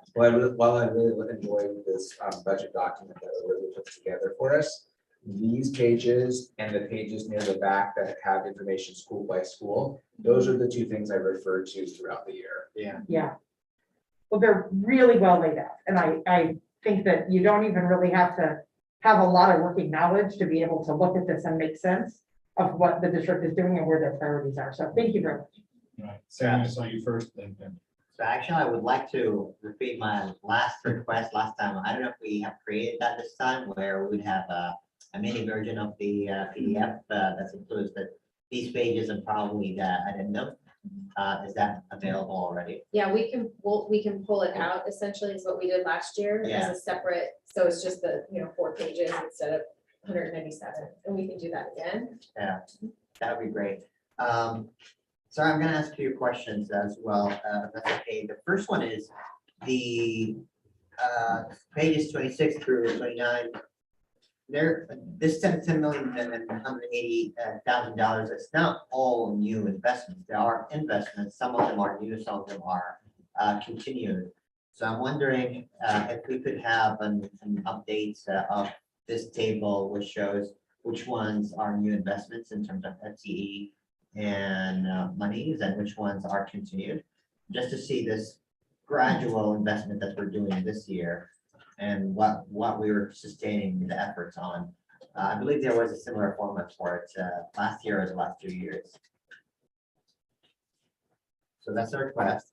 A question: how much a percentage is this $10 million out of the Student Success Act funds that we're getting? Of the 10 million, the student investment account in total is about $5 million. The biggest chunk of student investment account funds go towards the mental health and wellness program, which I know it's on here, 1.5 million. I would think the SIA grant probably is somewhere between 40 and 50% of that. No, I'm sorry. I would think if the SIA grant is $5 million, my guess is that there's probably $3 to $4 million of SIA investments in here.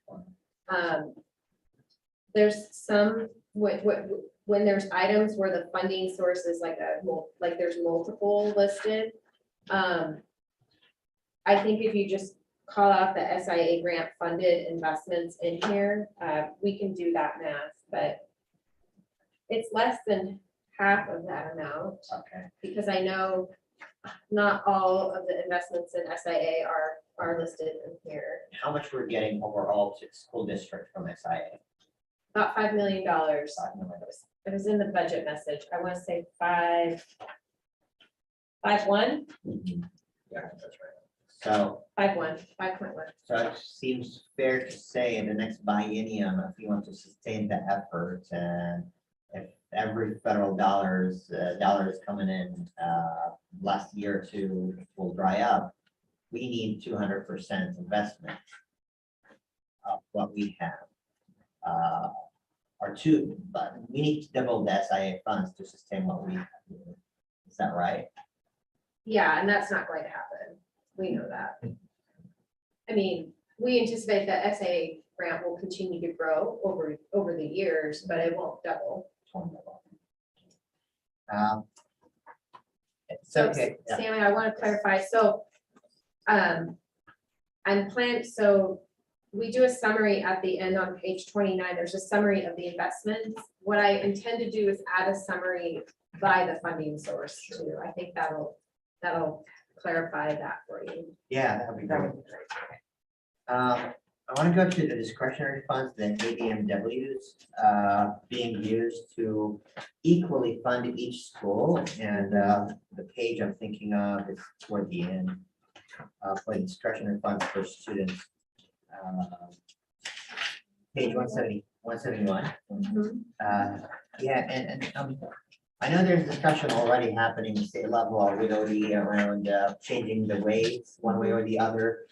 And you mentioned what we're doing is regarding the weights as well. This is equitable, assuming the weights are equitable. And I'm wondering, should we have discretion around the weights? If you want to truly be equitable on doing this, would you like to change, or would you rather change the state formula, at least for the students' discretionary funds? So to clarify, when we calculate school discretionary allocations, we're not bound to the state school fund weighting. So we use our own method. We use our own methods and our own determinations. And so we have a lot of flexibility with that.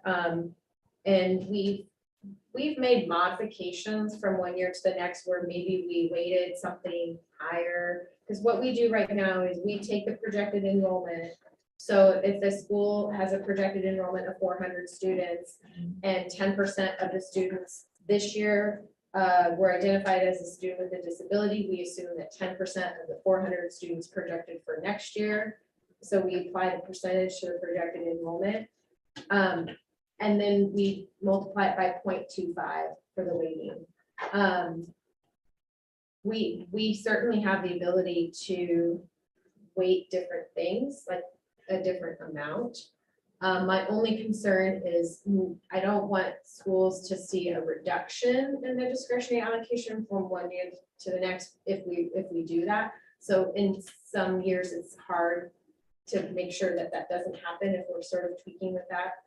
And I do think like this year in particular, it's really challenging because we don't feel real strongly about a lot of the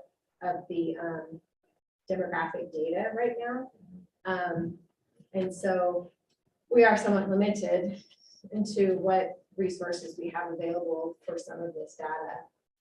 And I do think the conversation, I know at the state level, there's a conversation about the poverty weighting, and the state as a whole is looking at potential modifications to the sources of data that they use to collect that information. I think across the state, districts would agree that that measurement doesn't usually feel truly representative.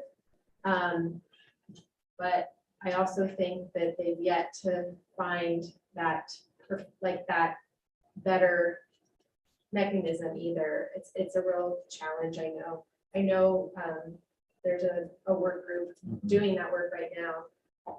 But I do think it's gonna be challenging, and anytime they make modifications to the state school fund weighting, there's always winners and there's always losers. And that always causes a set of problems as well, because this happened a few years ago. And it was just with the same weighting metric with the students navigating poverty, and they changed the data source for that. And it definitely created some fluctuations for districts, particularly large districts, because it can really add up to quite a bit. But I remember that at that time being hard because the implementation required adjustment. And in that case, there's districts that get less, right? And so it's a tough transition to make. But for our discretionary allocations, we have, I mean, this is our own doing, this is our own work. And I think where I get the most input on the discretionary allocations really comes from our leadership team, from our school principals. We do work every year with them to make sure they understand the formula, how this works, how the flat amount per weighted student is the same. They understand that means each school is going to have a different amount based on their school needs. And while it's not perfect, I do think representative of our schools, it still makes sense to me of where I see schools that are funded at a higher amount per student than others. But it's totally open for change. And I would say, and Margaret's actually someone who has given us lots of feedback on that over the years and questions about it. The question about navigating poverty and how do we account for that when our high school kids are filling out fewer lunch forms and some of those pieces. So we continue to do our best to account for those changes over time. Penny. Back to page 26. So you significantly increased services and therefore staffing with soft money you're not sure about, which is the fiscal uncertainty. What's been your staffing approach to that? Are you using year-to-year contracts? Or how are you handling that?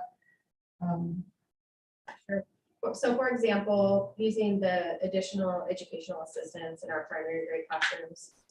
So those positions that are hired for next year are all hired on what we call limited term. So those are limited term of employment. And so we have a lot of existing staff on temporary or limited term contracts. So when we do the staffing process for the following year, those positions become vacated automatically, which allows for that flexibility if we need to make reductions that we're not having to do true layoffs. And so the positions we have posted right now for next year are generally those types of positions. The sooner we post a position, the more likely it is that it's a hard to fill position, and we prioritize those, and we won't fill a hard to fill position is generally not filled by a temporary or limited term contract. Any bilingual EAs, bilingual staff, we don't hire limited term because we always have that need. And so we do have some mechanisms to control for the position control itself. The flip side to that, though, is that doesn't help us with our recruitment and retention efforts either. And so it's a double-edged sword to some degree. But I know that in this fiscal year, after January 1, any position that we filled was done on a limited term basis unless it was considered a hard to fill position. So we do regularly apply those types of practices to help us through the budgeting cycle. But there's pros and cons to that. Somewhat on that note, what steps is the district taking to prep for what's likely going to be a sharp increase in cost in the next couple of years due to inflation? And I'm assuming that when the next collective bargaining agreement comes in, The teachers union is probably going to ask for a large cost of living increase to counteract really high inflation. What are we doing to prepare for that? I would say the best thing we can do to prepare for that is to know, regardless of what the impact is, if we know about it and we can plan for it, that definitely makes a difference. If we don't know about it, it's harder to plan for, and then potentially makes it harder to adjust your budget to meet whatever the outcome is. And so it has nothing to do with the actual like dollar amount or anything, but for my work, it definitely helps if you are building a budget when you know what's happening, even if it's going to cost more, at least you can plan accordingly. Particularly because it's much harder for us to make an agreement in the middle of the year that we can't afford, because it forces us to do adjustments to the budget in the middle of the year, which we never like to do. So I think that's a strategy that we'll need to employ, is the timing of those types of decisions that are made. When it comes to bargaining though, we always start with the basis of comparison. And so we always want to be competitive, and our board is always strongly advocated that we continue to offer wages that are above average of what we call our peer groups. So school districts, not just in this region, but in Oregon, that we have identified as a peer group comparator, districts that might have local option levies, districts that are similar in size or have similar demographics. Other thing I'd add is that we, because we're on a biennium budget or from the state, that we're going into the next budget is going to be a pretty important point for us, because we understand that there's greater inflation. We also know that the legislature has just recently supported us through a student investment account with that federal dollars. So I think what we're going to have to do is have a pretty clear understanding of what our needs are, and we're going to have to do some advocacy. Related question to salary stuff is, I know I ask you all the time, Olivia, but like where are we with the minimum wage increase scheduling, and how that's being factored in addition to the other things that was brought up? Yeah, that's also been a priority of ours, is to make sure that our lowest paid positions aren't at the minimum wage, that they're above the minimum wage. What makes things really tricky for us is that after next year, the minimum wage is going to change based on CPI. And so it's a big change in that may or may not align. The timing of that is an annual thing, right? And we often enter into multi-year agreements. And so that's definitely gonna possibly require some modification. And I think that amount is it's unknown, because it's based on something that we just won't know until after the fact. And I think that's really hard too. And if that were the case right now, and we were increasing minimum wage in this state based on inflation, I'm not sure. I mean, I don't know what that would look like, but it would be super impactful, and not just to us, but to any business or any local government. And so I think there's this huge unknown about that moving forward. Next year is the last year where it's a stated amount increase, and then after that, it's tied to the CPI.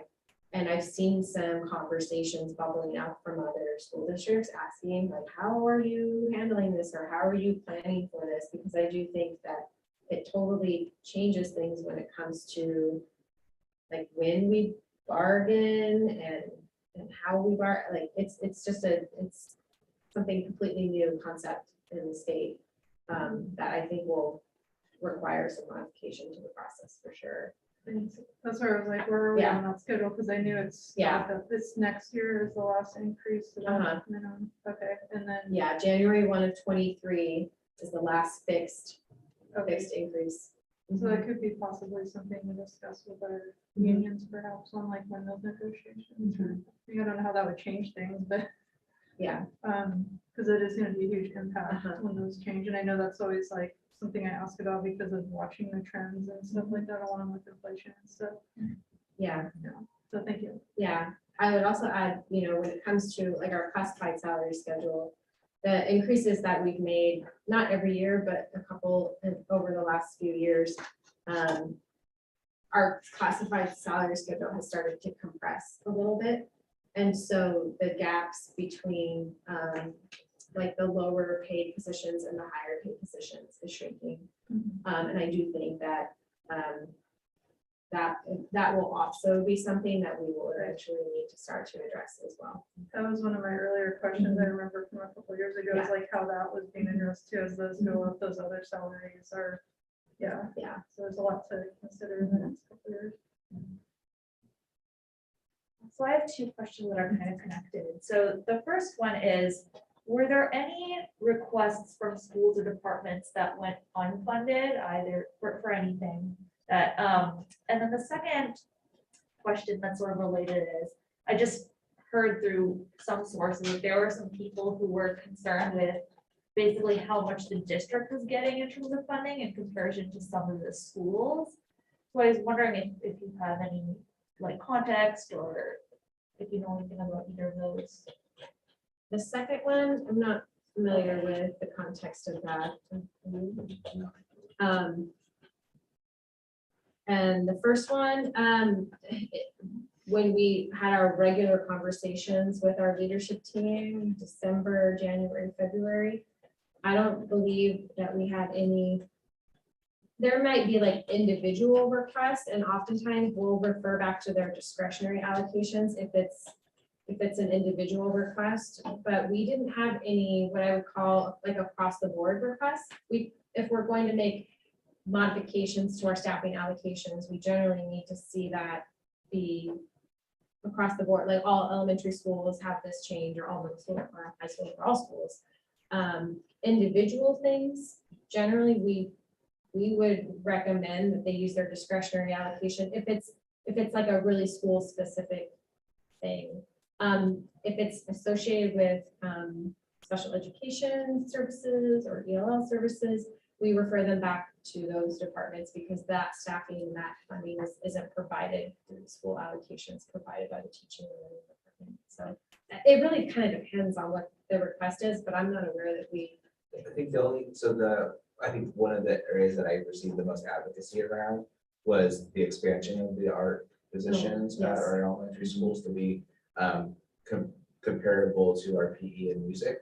So that's something that we had some feedback on over the last year. The other thing that I think has been difficult is that the component of, as we have fewer students in our schools, having fewer teachers, and just that change for folks, for principals, is oftentimes difficult because it needs some reorganization and shuffling. So I would say that from my perspective, that was the kind of the area of advocacy, and one of the areas that was most complex and challenging. I guess what I was asking more is, like, for example, there's this position like the culinary chief. Like, are there like positions like that or anything that people have asked for, and then you decide we don't have the budget for it this year? Or similar requests? People make requests a lot. and so I'm just I'm just trying to do things around that, because I get asked often about, you know, a thing that people would like. Yeah. So, but in terms of theming, those are the two still that stand out to me about this last year. And I would say my experience is more of a formal experience through a process. And I'm sure Ryan's experience is like you're walking down the hallway at school and I want to talk to you about this, or I see you in the grocery store. So his experience is probably more informal, but through the formal process, those two things, the request to lower the class size so we can preserve some of the classroom teachers we addressed with the ESSER money, and then the increase in art programming and art staffing. We worked through both of those this spring.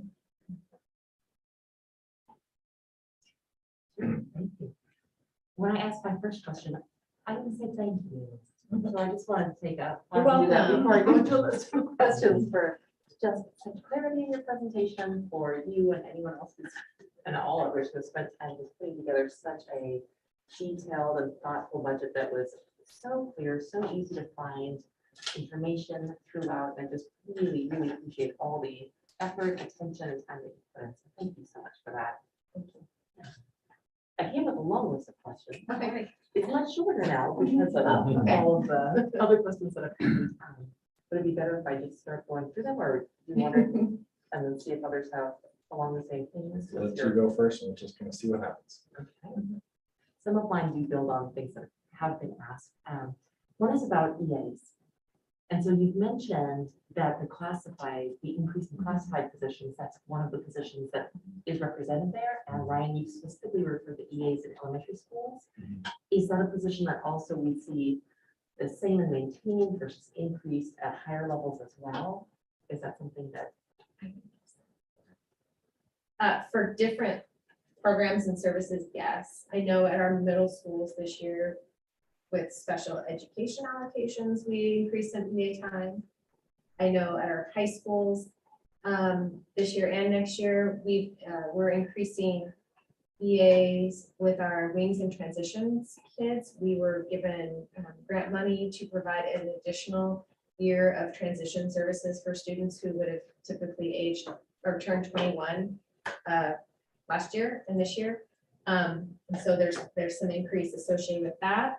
I would also, outside of EAs though, the other big component I'm aware of is with our custodial teams. We've added a lot of additional custodial staffing during the pandemic, and we've maintained that this whole time. So that's definitely, I would say, between educational assistance and the custodial staffing, that's most of where those classified changes are happening. Go ahead. Keep on going. Okay. Just one verification. So I noticed that Dallas Online is not continuing or not projected to continue in the next year. And so Ryan, I know you addressed that at another meeting, but just really quickly, since it does apply to budget as well, this is helpful for the community here to that decision to remove that program in the coming year. Can you address just how students or families were involved in that decision, or input was gathered to make that change, both for the budget and that? We did a survey of families just to get a sense about, as we were moving through the pandemic, what their plans were for the upcoming school year, return to school. If we didn't have Crevasse Online, we can look for another online school or program. So we received feedback that way. And then the other thing is I've had conversations with some of the staff who have been in Crevasse Online over the last 2 years, just sort of about what are some of the strengths of the program, what were some of the limitations.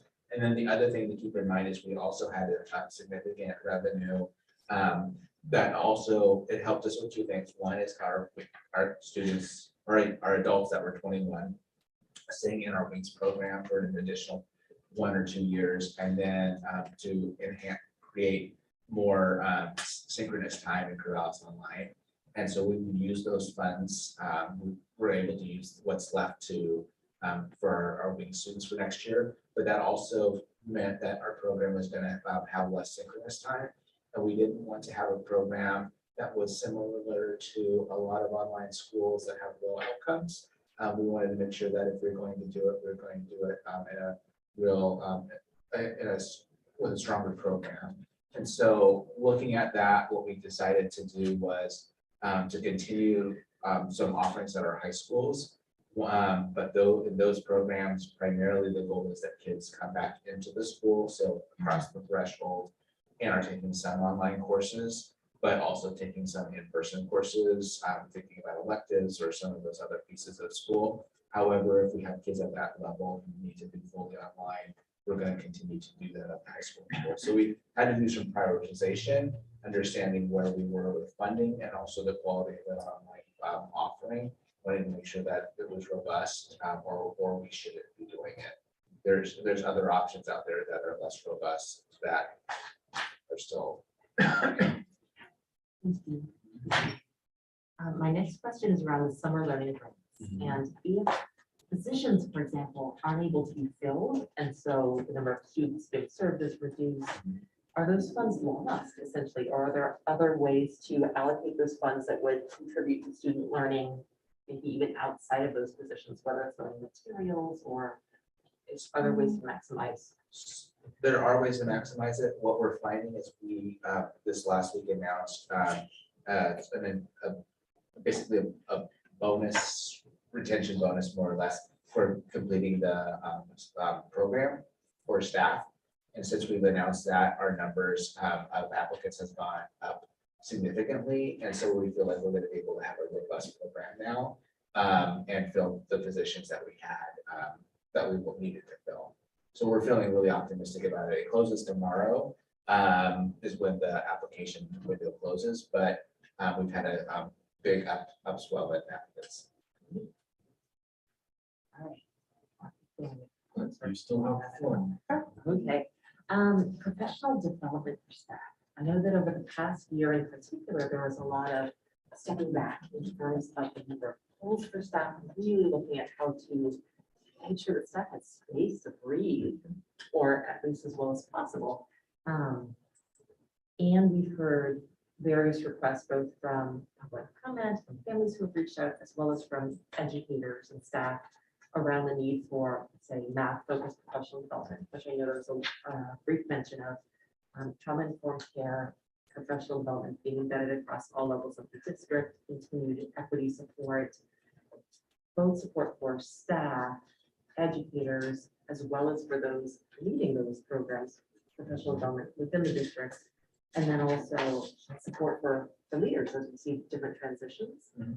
So I know that that piece is a little bit of an operational question, but the budget piece being is the allocation for professional development enough to cover all of those needs, so that if and when and how those operational decisions are made, that those pieces are possible.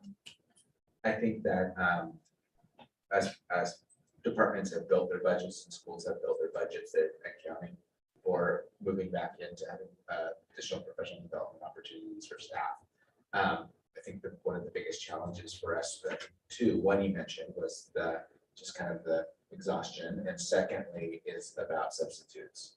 And so we're also looking at how do we continue to address and incentivize subs and making sure that we have enough subs. So that I think is the biggest factor that is left to see how things go in the fall as we continue to plan on professional development. Yeah. I had a question on something that Olivia brought up in your presentation around, you mentioned expanding school-based racial equity coaches by about 1.11 FTE. And my question around that was, would this be adding to the existing time, the FTE on the existing equity coaches versus adding additional staff to those efforts? It's a continuation. So we maintain whether it's additional salary or maintaining that free time they have during the day. So it's a continuation. And I don't believe it's a modification. We have, I believe we were able to reach the milestone of every single school has a racial equity coach. So all 13 school sites have somebody in place. It's funded from 3 different sources, so it's a little wonky. I think the elementary racial equity coaches are funded by the foundation. I know the high school racial equity coaches are funded by, I think, the high school success grant. And I believe the middle school racial equity coaches are funded by either the general fund or SAA. When we say leverage, we really mean leverage. It's a maze.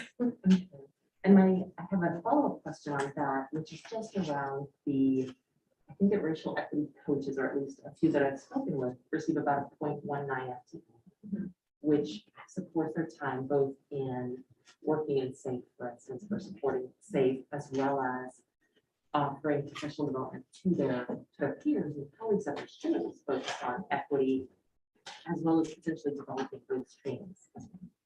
And I'm curious about whether or not that level of FTE is effectively covering what it actually requires to do that work for those staff and the emotional and mental load, particularly if our racial equity coaches also tend to be teachers of color, and to worry about retention and well-being of those teachers.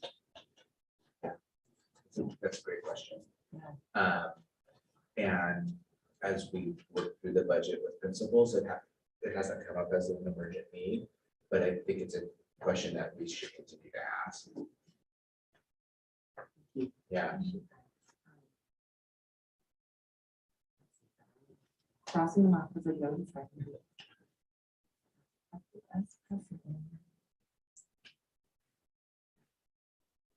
My last question, I think most of the other little ones answered. Oh, one, I guess there's two. One was about CF. Some of the requests that have come through. I know you've addressed that a little bit in other school board meetings or through other communications.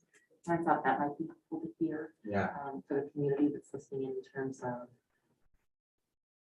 a group from the community coming with recommendations for additional support for students and families with disabilities and looking at the district.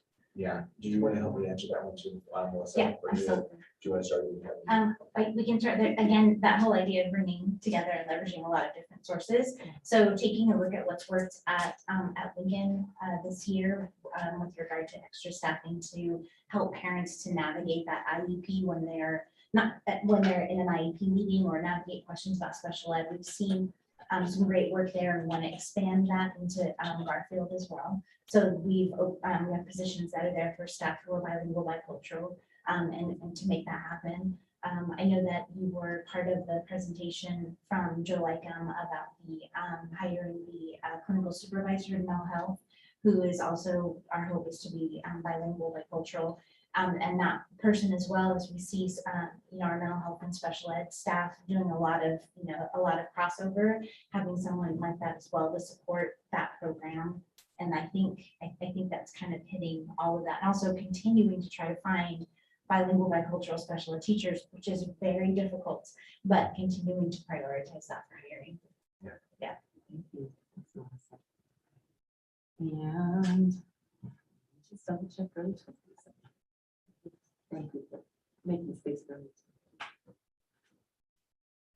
Just had, I guess my last question was just around the goals. I know Olivia, you mentioned these were essentially carried forward from last year. You've seen a lot of the same needs come up, and just the question of missing goals. And I think the one that popped up in my mind was overall staff retention, just with concerns across the country and nationally and locally. I'm just curious if that's also something that potentially it seems to be built into the budget in several different ways, or if there were other goals that have arisen as well. Well, I think that these pages are really great to be able to highlight some of those things. There are other things that are happening even beyond those. So like as an example, we could add art as another investment next to the hearts on page 28. The bilingual educational assistant, I thought about that one related to both actually around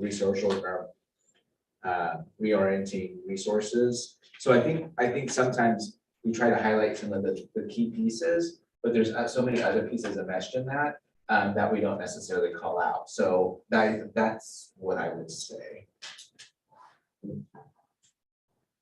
I wanted to go back to the professional learning question too. I mean, it's not here, we have title grants that we receive as well. This year, we spent $60,000 of our Title II funds to support math professional learning. So if you don't see it in here, it is happening, and we will continue to do that into the next year. I think that really was. Thank you. Do we have any more questions? Anyone in the virtual realm? Okay, hearing none, I think it's time we move to adopting some minutes. If I'm understanding some of the things I heard correctly, it sounded like we had a couple of requests for more information from staff. So I would discourage any motions to try and adopt the budget this evening and save that for the next one. But obviously, if it's duly made and seconded, then on we go. So I would first, I guess, seek unanimous consent to to adopt the minutes from the May 27, 2021 meeting. Seconded. All right, hearing no objection, we'll consider that passed. And then I shall also do the same, seeking unanimous consent to approve the minutes for April 21 of 2022. All right, still hearing no objection, I'll consider that passed as well. And so then our next meeting, it looks like is set to be next Thursday, May the 26th of 2022 at 6:30 p.m., where we finish deliberating and approve the 2022-2023 budget, tax rate, and tax amount. I would invite a motion to adjourn.